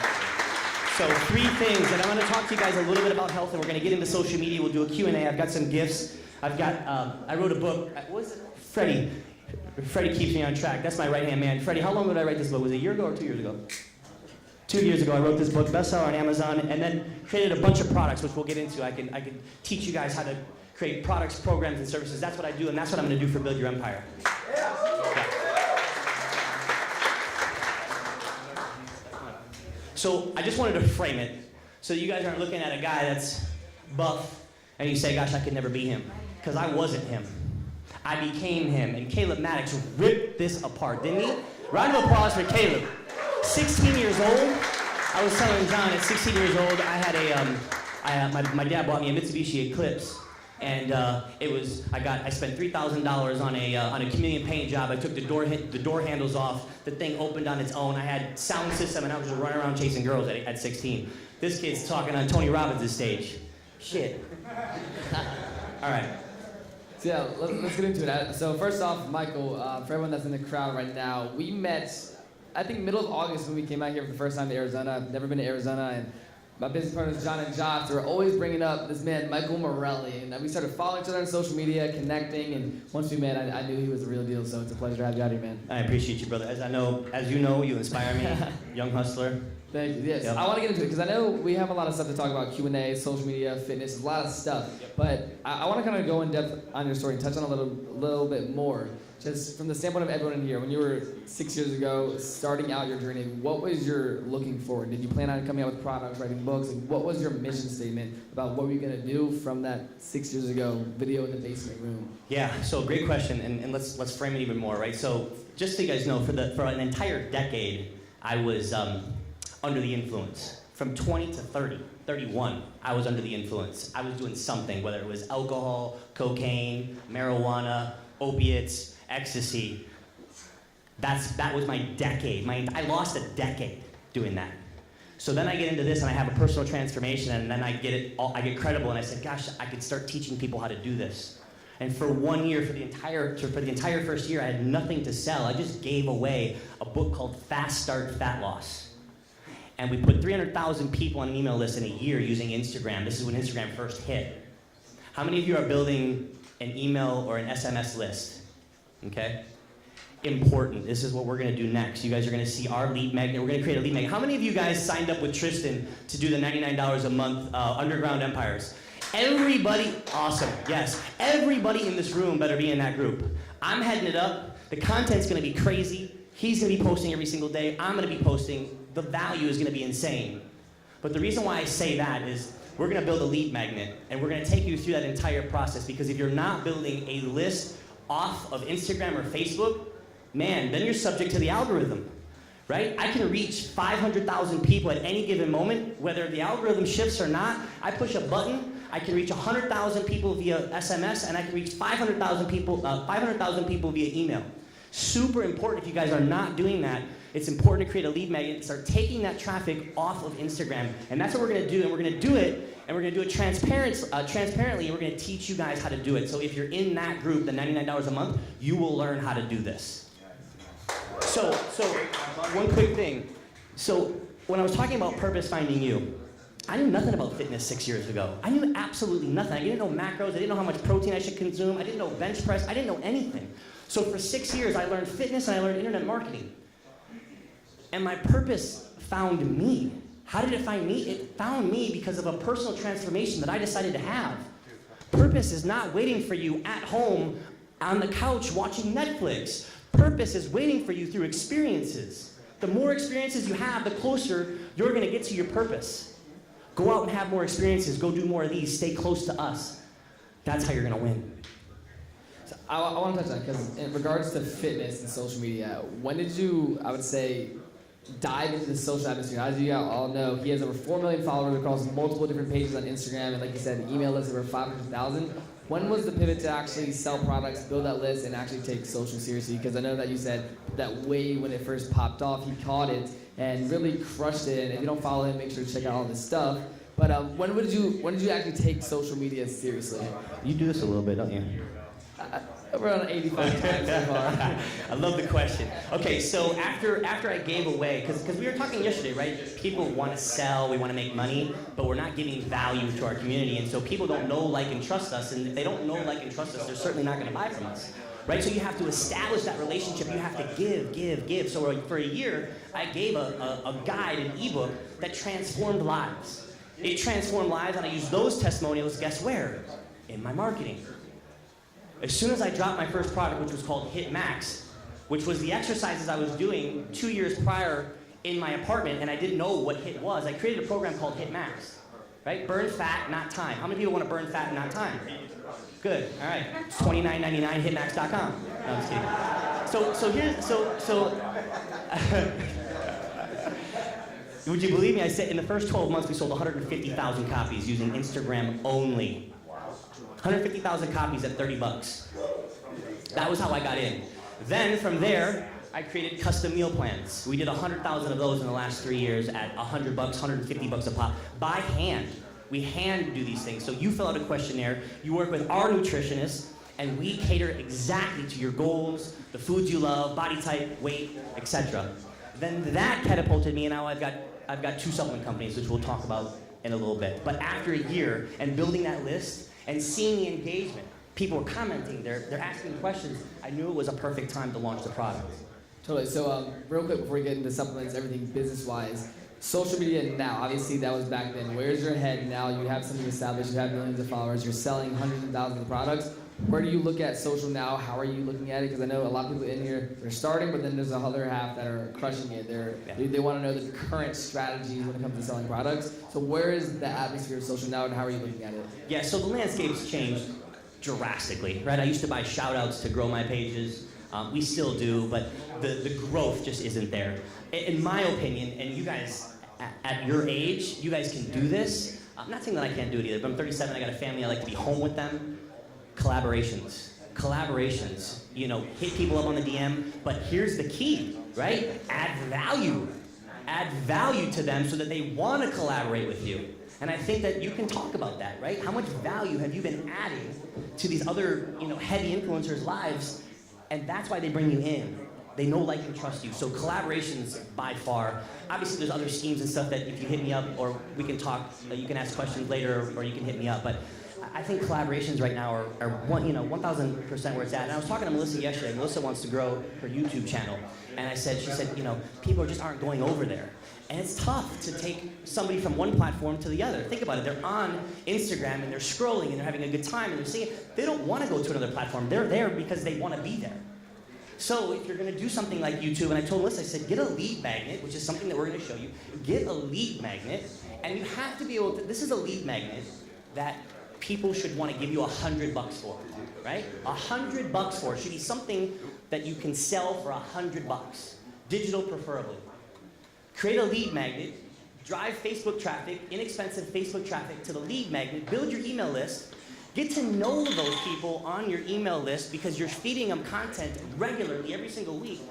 Drop a video on YouTube, say, hey, listen, I just recorded a video. Obviously, you've got to clickbait it, whatever it is to get them to your YouTube channel. Make sure that the content is super rich and super valuable, and that's how you're going to stick, and that's how you're going to grow another channel. I love it. So with YouTube, Instagram, everything you're doing, where do you spend most of your time right now? Instagram for sure. Yeah. Yeah, Who- Instagram is right. Who here spends most of their time on Instagram? I'd love to get a... All right, Instagram's killing it. What about Snapchat? Who spends most time on Snapchat? All right, oh my lord. Oh, shit. Oh. All right, so... as soon as Kylie said it was over, hey? So I want to touch on, just in regards to the products and the manufacturing. I know when you look at a product, you see all that sort of stuff. There's a lot of stuff in the back end. So when did you dive into making your own products? I know when we were talking, we had a Starbucks come by the other day. He's like, dude, I got my own coffee brand, like, drink this. So when did that sort of come about with all the different products and supplements that you're selling, and why? Yeah, so the first thing for me was protein. I created protein about a year after I was successful on my custom meal plans. And here's the thing, right? People are buying meal plans, they're on my training plans. What's the next step? Right? The next step is supplements. Now, here's the thing, and the challenge for me, they were talking about white label, and those kids are phenomenal. For me, I just can't white label just anything. For me, I have to create my own formula. I have to be the guy in the lab. Every single one of my formula will take me 12 months to 24 months just to formulate. Then I've got to buy 10,000 minimum order quantity. But here's the thing. It differentiates me from everybody in the industry because everybody's white labeling. You look at the supplement companies now, and I don't care who, name one that's out on Instagram right now, name one. They're going to a manufacturer, and the manufacturer is saying, I got creatine, I got ketones. Don't buy ketones, they don't fucking work. CLA, don't buy CLA, that shit doesn't work either. They've got, creatine and protein and BCAAs and their pre-workout, and it's like, we can put your label on any one of those, just tell me which one you want. And you can buy 100 or you can buy 100. So that's the way that these supplement companies are getting into the space. They're white labeling the same shit that everybody else is white labeling. For me, I need to stand out in the marketplace, I need to be different. And when I say my shit is the best, when I put my name on it and I go online, where are we live right now? My page. I'm live. When I say I have the fucking best, I have the fucking best. I don't have to spend tons of money on marketing because I have the best. And that's a huge piece of advice. If you're gonna do it the fucking best. Because if you do it the best and you keep improving from there, everybody's gotta catch up to you. Let's go. So the question, I think, just coming from that, how do you be the best? How did you become the best? And from the information and knowledge you've gained from really developing products and just supplements, where did you build your knowledge base for that? So quality's in the details, isn't it? Right? I mean, I can put something out there, but if I want to create something quality, I got to get into the details. I got to get into the formula. I got to know what each ingredient does for the body. And I just became obsessed. I obsessed. We just did our shot back there, right? You guys, we did it. What was it? It's turmeric, ginger, lemon, oiled oregano, cayenne pepper, black pepper, and I do this every morning for the last 3 years, right? I do that every morning to jumpstart my metabolism, to keep me looking young, because I gotta hang around with you guys, to keep me young and vibrant, and I do that, but I'm obsessed on it. So everything that I put in my body is calculated. When I cheat with 5-ingredient vegan cheesecake. Or a quinoa brownie, or a quinoa cookie. You guys, there's substitutes for everything. You don't have to go and have a Dorito or an Oreo or some bullshit. The shelf life on that stuff is like a gazillion years. Real food doesn't last a gazillion years. So everything is calculated, and here's the thing that nobody understands and what I didn't understand 6 years ago. I just wanted to get ripped. I just wanted abs. But the side benefits of getting healthy, cognitively, I fucking roll all day. Because I'm putting the best of the best in my body. From the time that I wake up to the time that I go to bed. I can roll, I can stay focused. And if you're a young entrepreneur, right? I get it, you got a lot more energy at that age. But start now. Start building in those healthy habits now, because you're gonna see the side benefit in your business and in your mindset, because you're gonna be clear and you're gonna be focused and you're gonna have energy and you're not gonna have the crash from eating those shitty Krispy Kreme donuts. I'm taking over the food next year, guys. Question right here.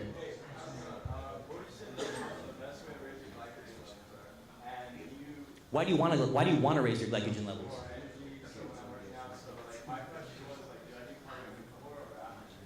Awesome. Oh, so we're gonna get. Oh shit! We're gonna get into some fitness. Build your fitness empire. Oh shit! It's so funny because normally I talk about fitness. So it's a great question. Here's the thing. So, let me just. I gotta do a little recap here. So phosphocreatine is weights. Then we have anaerobic, which is high intensity interval training, or that threshold, 30 seconds to 60 seconds. And then you have the sustained energy which is anaerobic, right? Which is the third energy or pathway, metabolic pathway. You're going to train those pathways the same way. Weights is always first, HIIT is always second, cardio is always third. So here's the thing, right? If you're doing HIIT, right? If you're doing HIIT and you still want to do some cardio, what comes first, HIIT or cardio? HIIT, right? Because think about it, you do cardio, you wear yourself out, and then you got to go and strength train. It doesn't work that way. It doesn't work that way. So it always starts with weights if you're going to do weights, and then it leads into those other two things. Yeah. Well, you're here, right? Yeah. And I got some giveaways too, so anybody that asks questions, can I go a little bit longer? Is that okay if I go 5 more minutes? Okay, I gotta, and I'll, yeah, okay, all right. I want to give away, so I've got my book. This is the sweet potato diet. How many of you guys like? If your arms weren't so big, I'd say no. You'd say, yeah. Well, and you know what? If you didn't fuck up my last name, I'd be okay with it.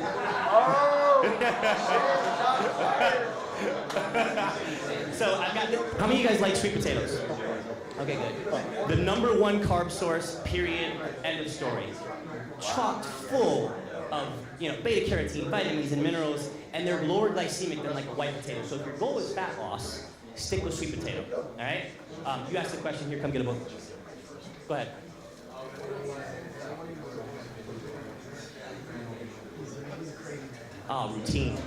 Routine and commitment. Without a doubt. That I think, and that's another side benefit that I didn't even mention, right? Routine and commitment. Because the thing is you can't buy a body, right? If you could, every single entrepreneur would have one, wouldn't they? Right? Shit, 10 grand, give it to me. But you can't. And here's the thing: it's the one thing that you can't fucking buy. You can't fucking buy ripped. You have to work for it. No matter what the diet companies say, you have to work for it. And I'll tell you what, on the bad days, because last Monday I had a bad day. Thoughts, self-doubt, I get it. How many of you guys still get it, right? What happens is, in my opinion, it never goes away. What changes, right, is your ability to react differently, your ability to discern, and your ability to dissolve it faster. That's how you know you're growing. Not when it goes away completely, but when you're able to dissolve it faster.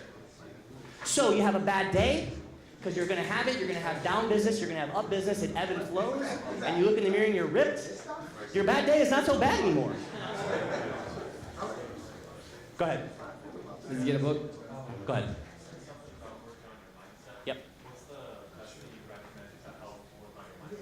Yeah, so for me, I protect the first hour and the last hour of every day. So, what do I mean by that? I ask myself 3 questions in the morning. First question, all right? Write this down. Write this down. Yep. What am I excited about? What am I excited about? And if you don't have anything to be excited about, go have more experiences. Because aren't you, every single one of you, fucking excited right now? Yeah, I would say so, right? First thing, what am I excited about? Second thing, what am I grateful for? Right? Are you grateful for the paved roads? I mean, we can get into it, right? Toothpaste, running water, deodorant. We don't even think about that shit. We don't even think about the fact that we can go to Starbucks even though it's shit and get a coffee. You go to sipgrind.com, buddy. I've got an organic fair trade coffee that's grown in small batches. And we know the altitude, I know where it's grown, I know how it's processed, the clipping notes. I mean, I know everything from A to Z. Again, I obsess on this stuff because when I say my coffee's the best and you try it and then you DM me or you email me, you're like, fuck, you were right. And I've been right every single time because I don't put my name on it unless I know I'm going to be right. Book or a third question, right? Did I fuck that up? You got one more question. Yeah. The third question is, what am I committed to getting done? Third question is, what am I committed to getting done? Everybody has big old fucking checklists every day, right? And you're just, and then you get to the end of the day, you're like, but there's the 2 at the top are the 2 that I didn't get done, and those are the most important. But I got all this other shit done because all this other shit is easy, right? The hard shit you leave. One thing every single day, what am I committed to getting done today? What is the biggest thing that I can do that's gonna move the needle and be the most leveraged thing I can do in my day? Do that first. So protect the first hour, protect the last hour, and then I'm gonna give you guys a tip that we've got a challenge going on, it's called the Shred Challenge. I've got 600 people we put in the challenge in 72 hours. And purely organic, there's no paid traffic in that. There's no paid traffic. And what they're doing every single morning is they're listening to Eckhart Tolle. How many of you know Eckhart Tolle? Has it changed your life for the people that have changed your life? Eckhart Tolle changed my fucking life. Changed my life. Every morning, 15 minutes in either The Power of Now or A New Earth. Non-negotiable. And then 15 minutes before I go to bed, because here's why the hour before bedtime matters so much. Subconscious. What are you gonna dream about? You want to dream about the Lamborghinis on Instagram? Okay, that's fine. How are you going to train your mind while you sleep? And that's why the last hour matters so much. A book or my Detox Organics? Okay. You're going to get ripped after this, and I want a testimonial. All right, yeah, you.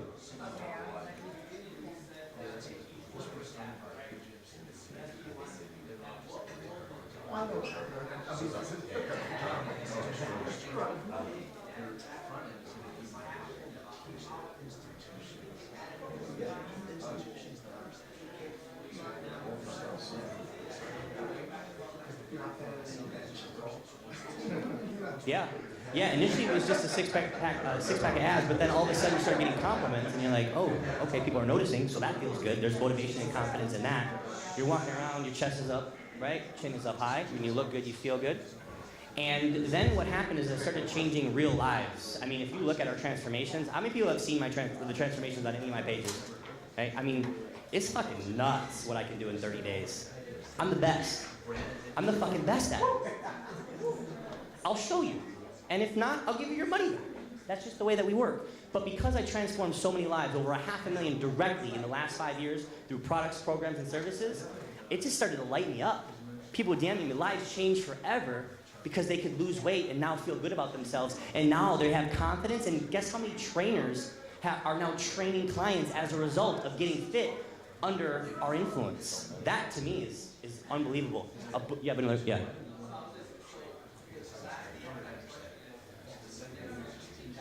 Yeah, definitely. Get a taste of transforming lives, of really transforming lives. Get a taste of that. Taste it a little bit.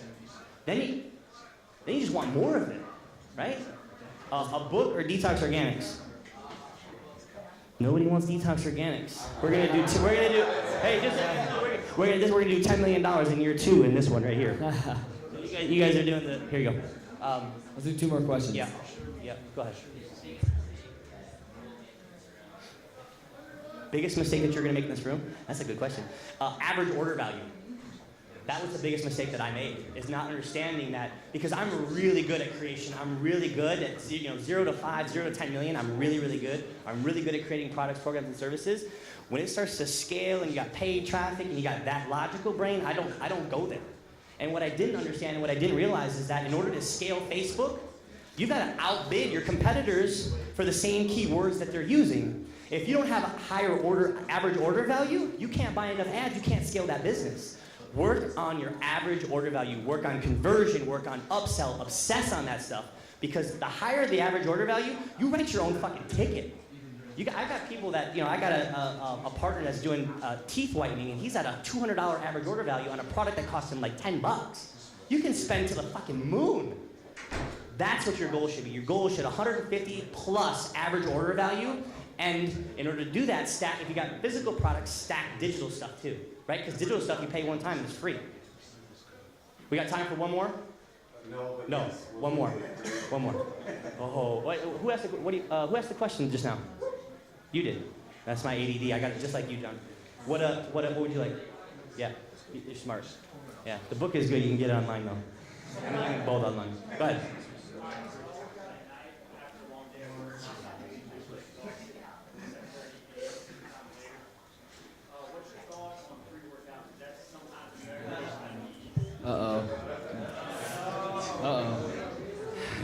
How many of you guys are taking pre-workout? Totally, just listen. You're doing what you do because you don't know what you don't know. I totally get it, right? Taking pre-workout. Do you know what's in the pre-workout? Have you turned that motherfucker around? It does, but what about when you're 50, you've taken it every day until you're 50 or 30? I'm gonna answer. Sucralose, artificial flavors, dyes, right? They claim that they're performance supplements, but they don't have performance ingredients. I don't know. Doesn't sound performance to me. We use herbs from nature. I use kelp from the sea. I use bitter orange from trees. That's what we use. My pre-workout, 30 minutes before I work out, is a black cup of coffee. The #1 most underutilized fat burner on the market is coffee. Not from Starbucks. Not from Starbucks, because also the most heavily sprayed crop on the planet is coffee. So you better know where your coffee comes from. Coffee. Do coffee. That's what I would do. Get off the pre-workouts. Everybody get off. I mean, now is good. You run through a wall. 20 years from now, taking it 3, 4, 5 days a week, I don't know what the fuck is going to happen. I don't want to find out. If you do, keep taking it. Perfect. All right, so right before we wrap up, we have one more powerhouse before lunch. So everyone stay seated. This is going to be an absolute game changer speaker coming up next, and it's going to complement a lot of what Michael Morelli said. But right before we introduce him, any last words, Michael? Anything you want to let me know? So I'm just so pumped and so inspired and so motivated to be here with you guys. John asked me, he said, we've got this thing, we started taking a look at it, and this is something that I can get behind, right? My name is important, my reputation is important. This is something I can get behind because teaching all of you is important, and putting schools out of business is something I think that needs to happen. I do. I do. I think that we can do it with this. If we create enough products, programs, and services, and we bring people like you in to teach what they know, e-commerce, Bitcoin, why can't we? Why can't we change the way we learn forever? Who's with me?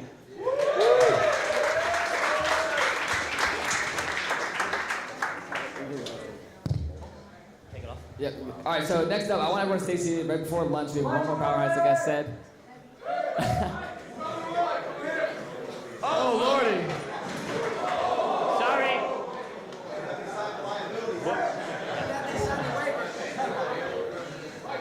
Yeah. All right. Here. All right, I'm off, John. Sorry, bro. All right, so fuck something up. Perfect. All right, so the next one, I have to take these chairs off, but the next speaker I'm super pumped up to have on. I actually had this guest that's gonna be speaking up next on my podcast around 3 months ago, and he's an amazing guy. Yeah, please be quiet. Thank you.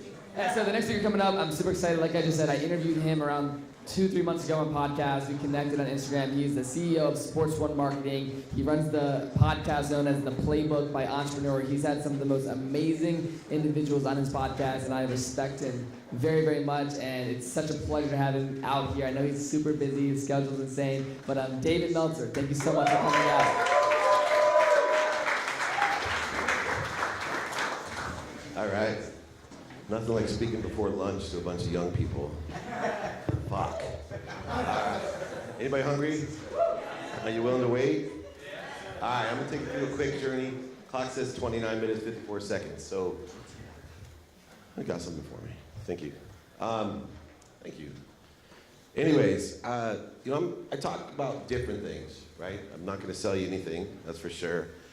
But I'm gonna teach you how to sell in a different way. So I'll take you through my journey. I grew up poor, like a lot of people in here.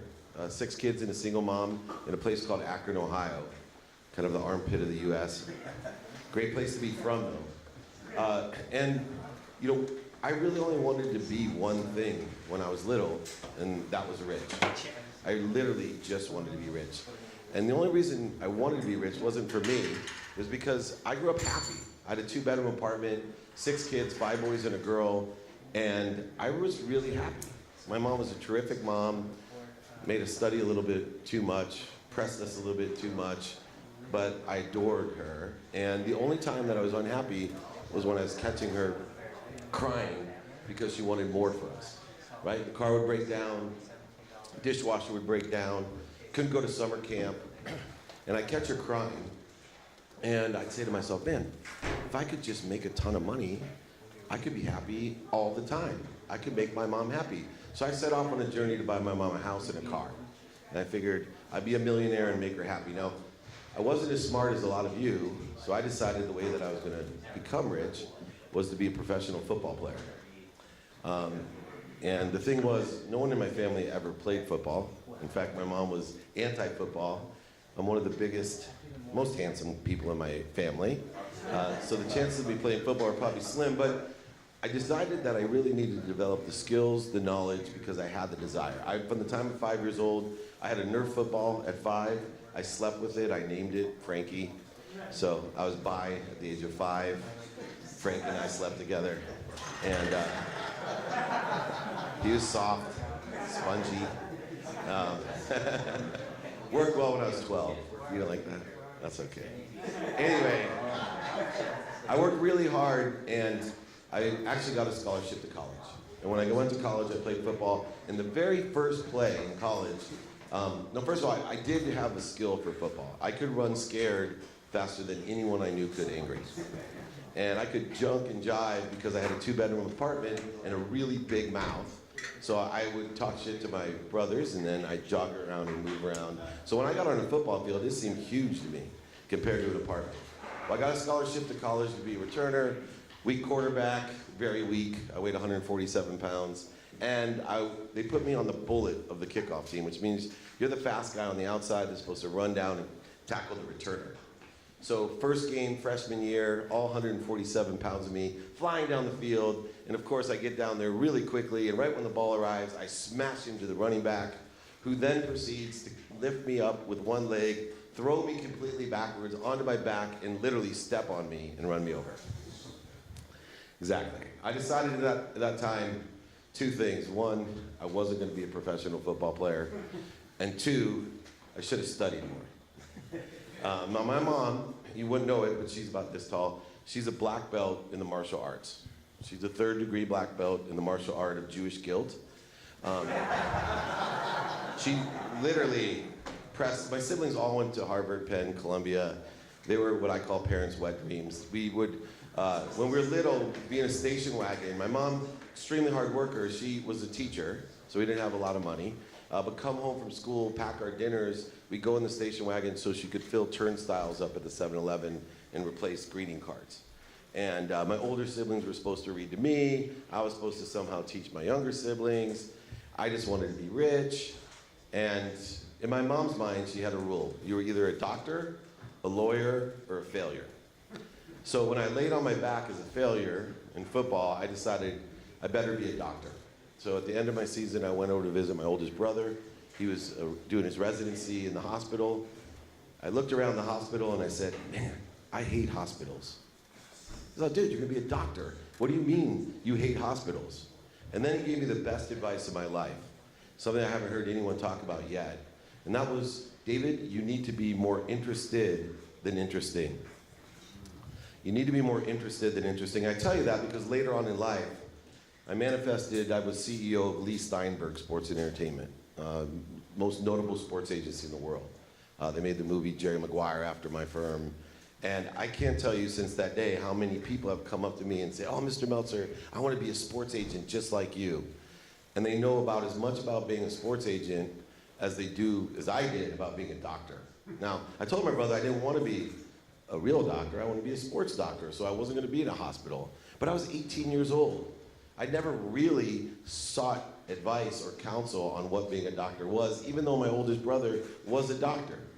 And I see that so many times. There's speakers up here, and they're telling you things, they're teaching you things, they're selling you things, but unless you're willing to walk the empty mile, you know, the mile nobody else is at, not the extra mile, I'm talking about the mile where you're asking extra questions, where you're living in radical humility and asking for help, there's no reason to do it yourself.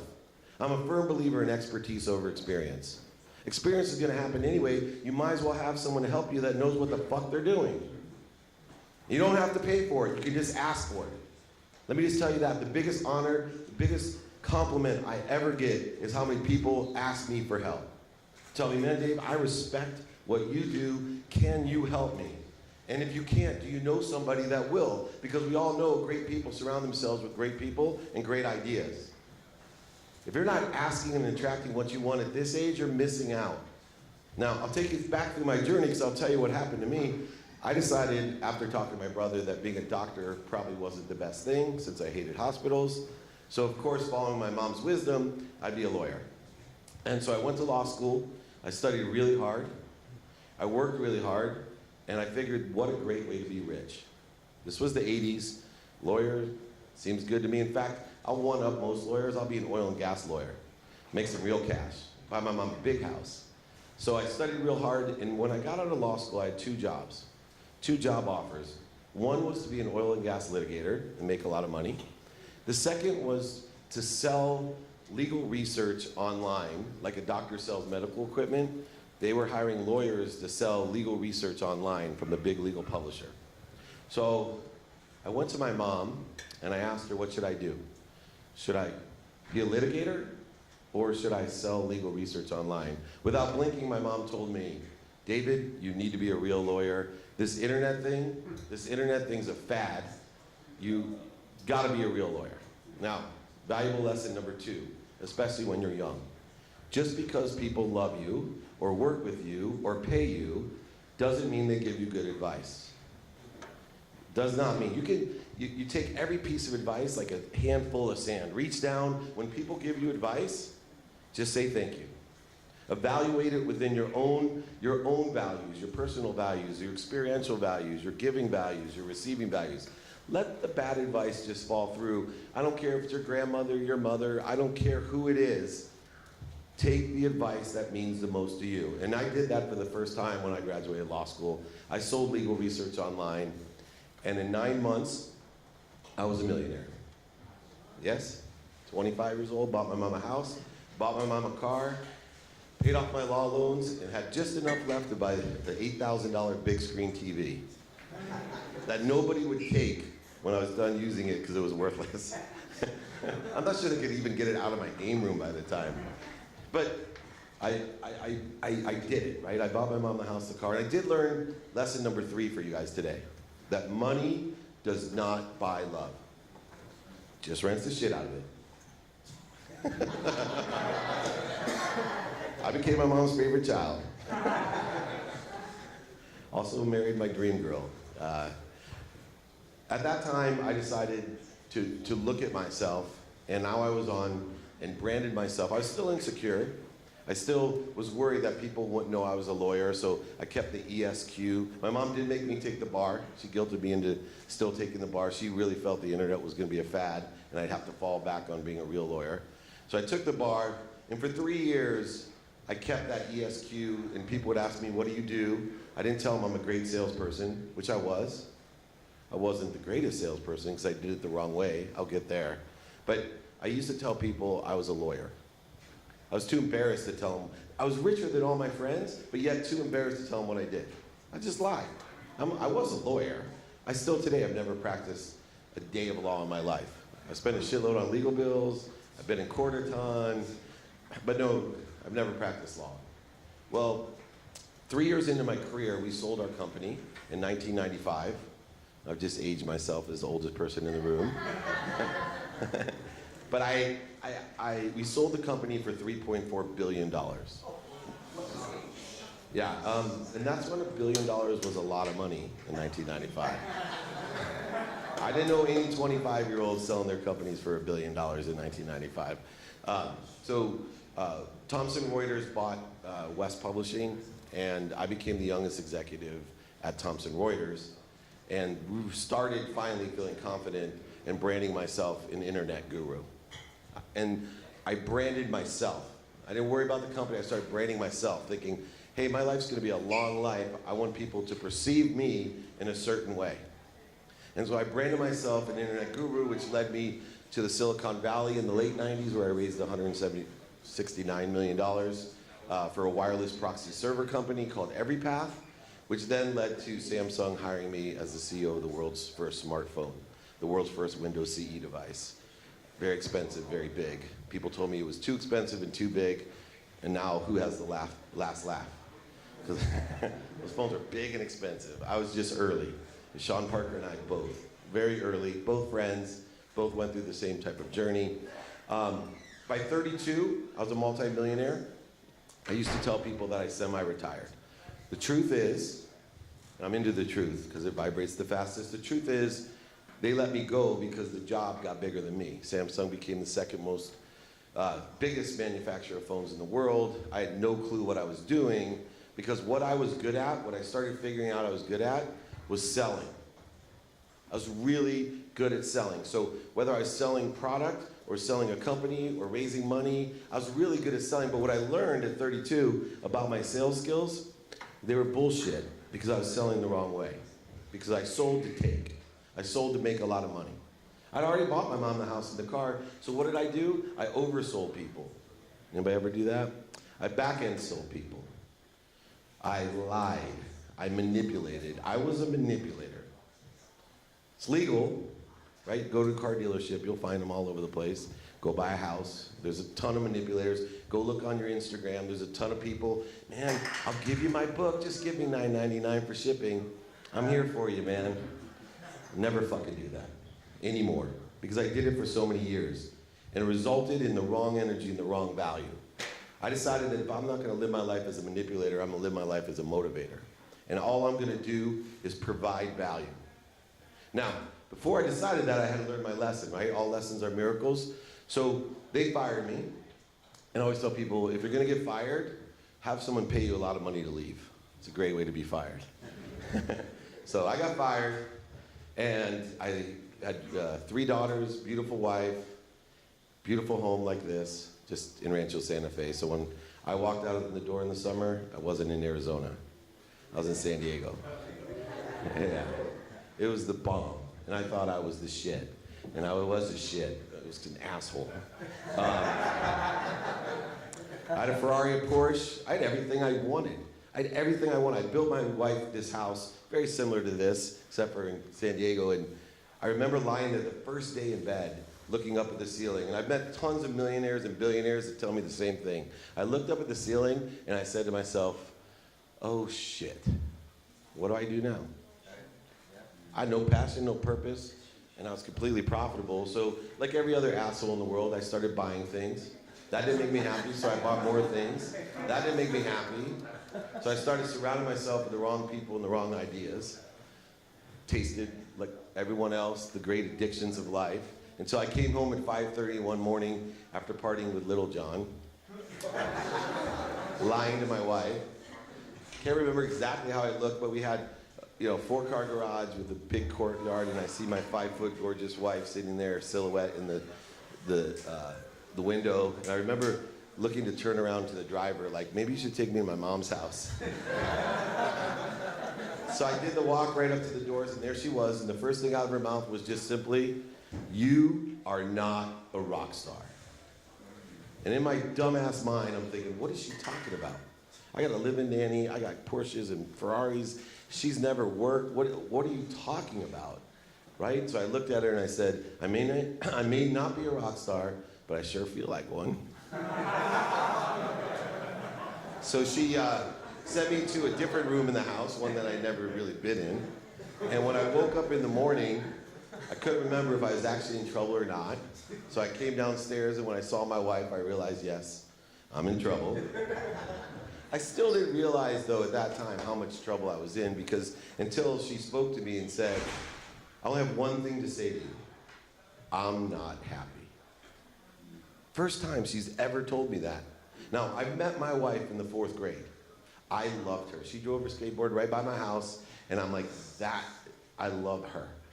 When I was 12 years old at 6th grade camp, I asked her to go steady through my best friend because I was too nervous. And she said, no, tell him to ask me himself. So I then decided when we got home, I'd throw an egg at her. I did hit her in her hair. I then called her ugly, told me why her friends were prettier than her. Yeah. Still to this day, she doesn't believe I liked her. If you're a 10-year-old boy, you know I liked her, for sure. All the girls like, no. In fact, I have 3 teenage daughters, and my 10-year-old, when she came home, was like, this boy did this. I'm like, he likes you. Just stay away from him because I don't want you to marry him. But this was my dream girl. I waited till I could make enough money where she would marry me. I waited till I made enough money where she would forgive me. And here I was, about to lose 3 beautiful daughters and literally my best friend. Someone who always was proud of me, just like my mom. Just so proud of me. And so she said to me, you know what? Go take stock in who you were and what you want to become, and we'll talk. From that day on, I went back and I said, I'm going to live my life with 4 things. Number 1, gratitude, because it makes my past better, my present brighter, my future even brighter than that. 2, forgiveness, empathy. And she said, only one person to forgive, yourself, because you can't give what you don't have. That's why I like to make a lot of money. I'm in receivership. Shit doesn't happen to me. Never has. And it doesn't happen for me anymore either, because that just leaves you empty. There's only so much your vessel can handle. Shit happens through me. I'm in receivership. I decided I was going to live my life of value for others. And I was given a gift to attract whatever I wanted, and I had to learn how to use that, and I'm going to forgive myself today and tomorrow and every other day that I don't use it. I'm going to give forgiveness to others as well. 3 was accountability. I was living in blame, shame, and justification, below the line. I needed to realize there was only 2 things, 2 questions to ask in my life at this time. 1, what did I do to attract it to myself, and what am I supposed to learn from it? Every lesson is a miracle. You know, as a lawyer, I was confused. I would ask my mom, how does accountability work? If I'm sitting at a stop sign and someone smashes into the back of me, how am I accountable? She said, look, you're a moron. I'm not talking about liability, lawyer, right? The person that runs into you is still liable, right? Still go call your insurance company, ask a judge, get your damages, but you're accountable. The bigger question to ask when you get hit from behind or you have an unexpected opportunity in your life is ask yourself, what did I do to attract it to myself, and what am I supposed to learn from it? And then you're gonna grow. The final thing was the most important. It was effective communication. Now, I've been communicating to everybody by lying, overselling, manipulating. And what I realized was I need to connect to people emotionally. I need to connect to people emotionally. And when I did, everybody would feel the same, right? And then, as long as I could connect emotionally to that which inspired me, effectively communicate to that which inspires me, what does that mean? That means every day, enjoy the persistent, consistent pursuit of your potential, your truth. Now, from that day on, I started living of value. In fact, I woke up and I changed my prayer. Not to, God help me get more, God help me for whatever it was, right? That was always my dream. The houses, the cars, the trips. My dream simply was, may God put 10 people in front of me that I can help. One simple prayer. One prayer. And then, thank you, then I realized I need to change my energy because I can't be a manipulator. I need to change my energy. So what I'm going to do is dream that my room, in my bedroom, every morning is filled with $100 bills. Anybody here have a 20? Come on up here. All right. Will you trade this 20 with me? Here, I'll give you, let me see. I'll give you $100 for the 20. That sound fair? Is it? All right, it is fair. Sit down. Thank you. So when I say that's fair, it's because every morning I woke up and I said to myself, what if my room was full of $100 bills and my job all day long was to do that? What does that feel like? Every day I do that at least once still. Every day I do that at least once. And I'm in receivership. I'm still asking for what I want back, but I'm creating a margin of value. I'm of value. And I carry that energy. And it's not just with business. When I sell now, I'm sitting there going, can you see any reason you wouldn't want to do this? Because I'm giving you $100 and only asking for 20 back. It's energetic. It's not some slick overselling, back-end selling, manipulating, or even lying bullshit that I could still do to you today and sell off stage and tell you, go to the back, my book's available, I'll change your life. No, I'll just change your life for free, and if you want my goddamn book, it's back there. Grab it. And if you don't have enough, I'll ship it to you and pay for the shipping. Right, Chase? Yes, I will. I will. That's why I have a Volt and Fly Southwest here, not private anymore. So I have enough to pay for shipping. But if you carry that energy, it goes into your personal life. Just even recently, I went to a family function, and I have one of my family members, Jacqueline, here. And I went to a family function, and Jacqueline's best friend is my nephew. Jacqueline looks like she'd be the age of my niece, but she's my first cousin. Anyway, I walk into this party, family function, and my nephew looks right through me. Has anybody ever had that happen? You go somewhere and you're like, best friend, family member, it's like, they don't even see me. And then I look over, and my mom doesn't even really acknowledge me. Now, I've bought her love for the last 40 years. Doesn't even acknowledge me. So I decided I'm going to leave the party. I went back outside. I took a few moments to shift my energy, and I thought I'm going to bring $100 to everybody in my family and ask for 20 back. Just by shifting my energy, when I walked back in, my nephew immediately lit up, came and ran to me, gave me a big hug, and my mom turned around and lit up and knew I was there. No difference. I didn't say anything. That's the energy that you want to carry. Now, in that spot when my wife told me to find this new value, I had some lessons to learn. And what happened was, I had created causes for myself. And time and ego are the two things I always want you to think about, because those are the two things that are in your way. You always attach to time. Things are happening in the right way at the perfect time. Trust me. If you create time limits on yourself, I want to have this by the time I'm 30. By March, I need this. All you're going to do is create resistance, obstacles, voids, shortages. When you focus in on something like that, what you don't have, you're going to get more of what you don't have. When you focus in on what you want and what you do have, that's what's going to come to you rapidly and accurately. So I go through this period where now I'm in my, what we call quantum shift as you get older, right? A transformation. I'm living my life right, but I've created all these bad causes. So about 2 years in, I have to claim bankruptcy. I lost over $100 million. So when $100 million was worth a lot. I lost it all. And the hardest part for me that most people don't realize is I was already living my life the right way. And so my wife got worried, she got scared, and I had faith.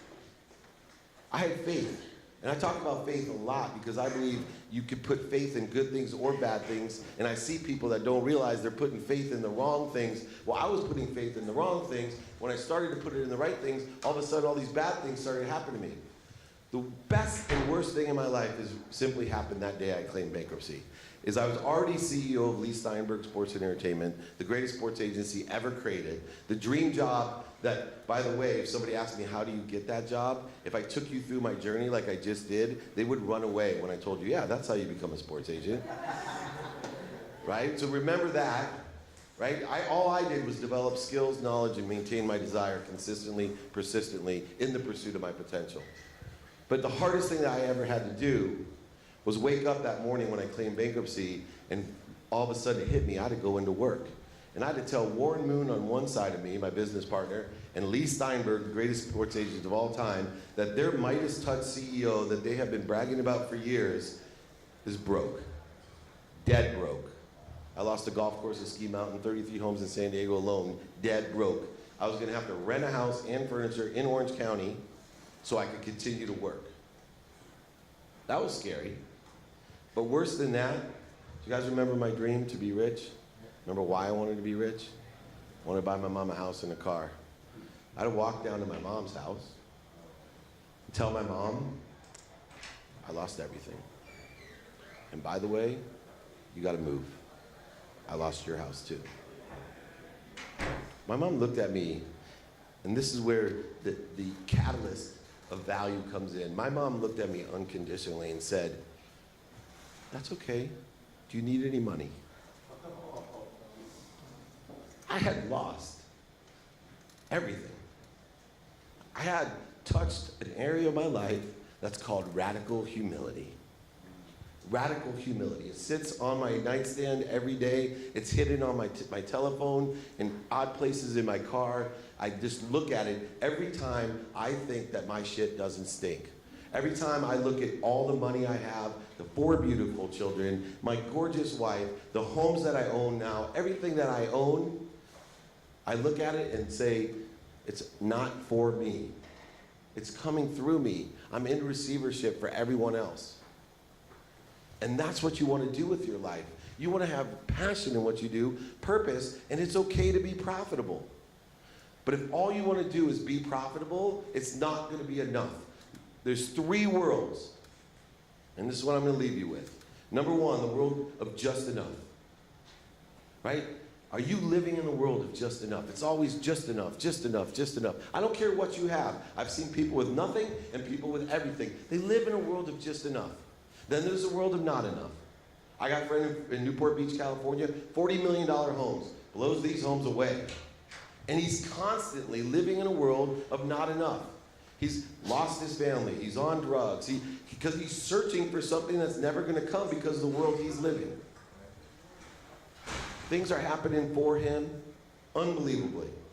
But he still lives in the world of not enough. I went to Africa.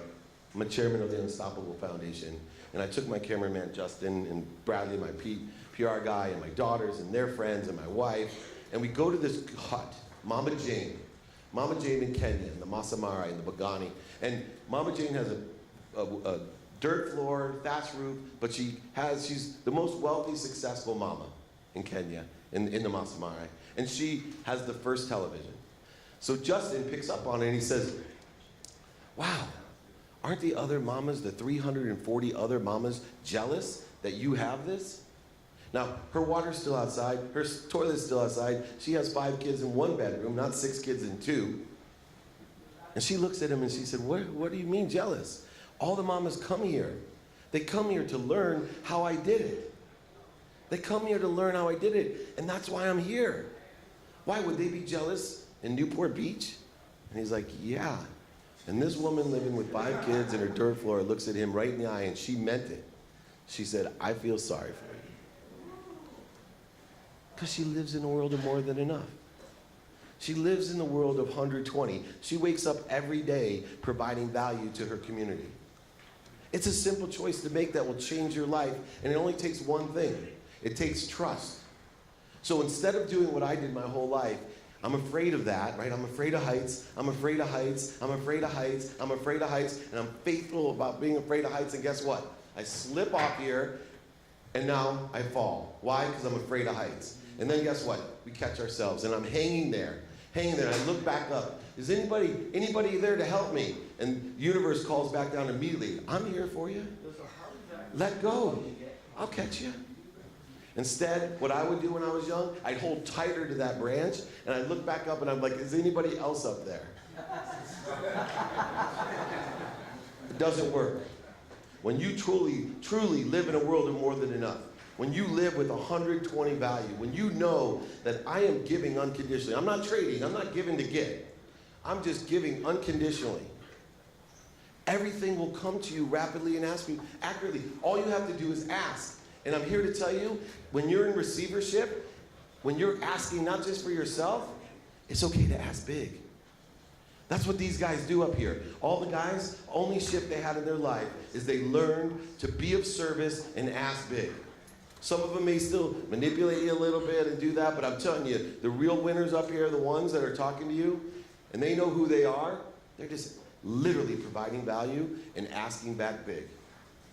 I want you all to live with value. I want you to live in a world of more than enough. I want you to live and enjoy the consistent, everyday, persistent, without quit pursuit of your potential. Remember, the truth vibrates the fastest. The truth vibrates the fastest. Sooner or later, it will come out. Live your truth. I appreciate your time. Now go eat.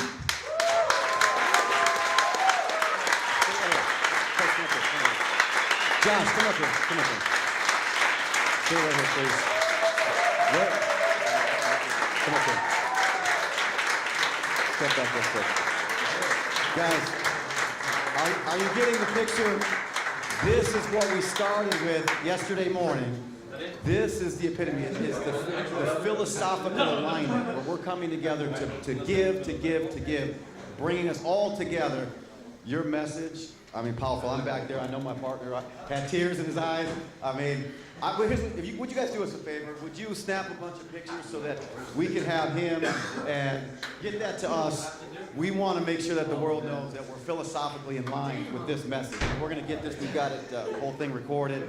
This was beautiful. I'm completely moved. If this was all we did this weekend, how many people feel like this was, man? And by the way, he does have a book in the back, so you might want to check out the book for free. Get some pictures, guys. All right. Hey, guys, I need all the VIPs. I need the general admission. Just hang tight for 1 second.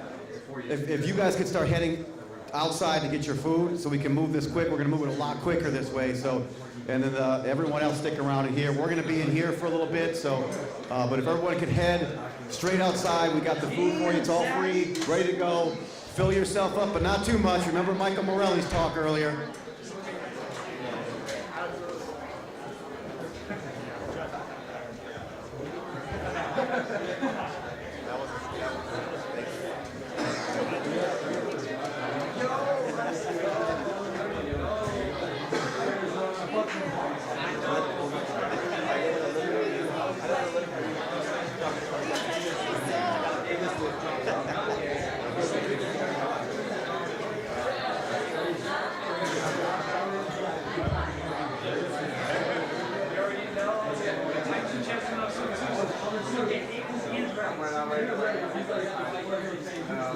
Sebastian talking about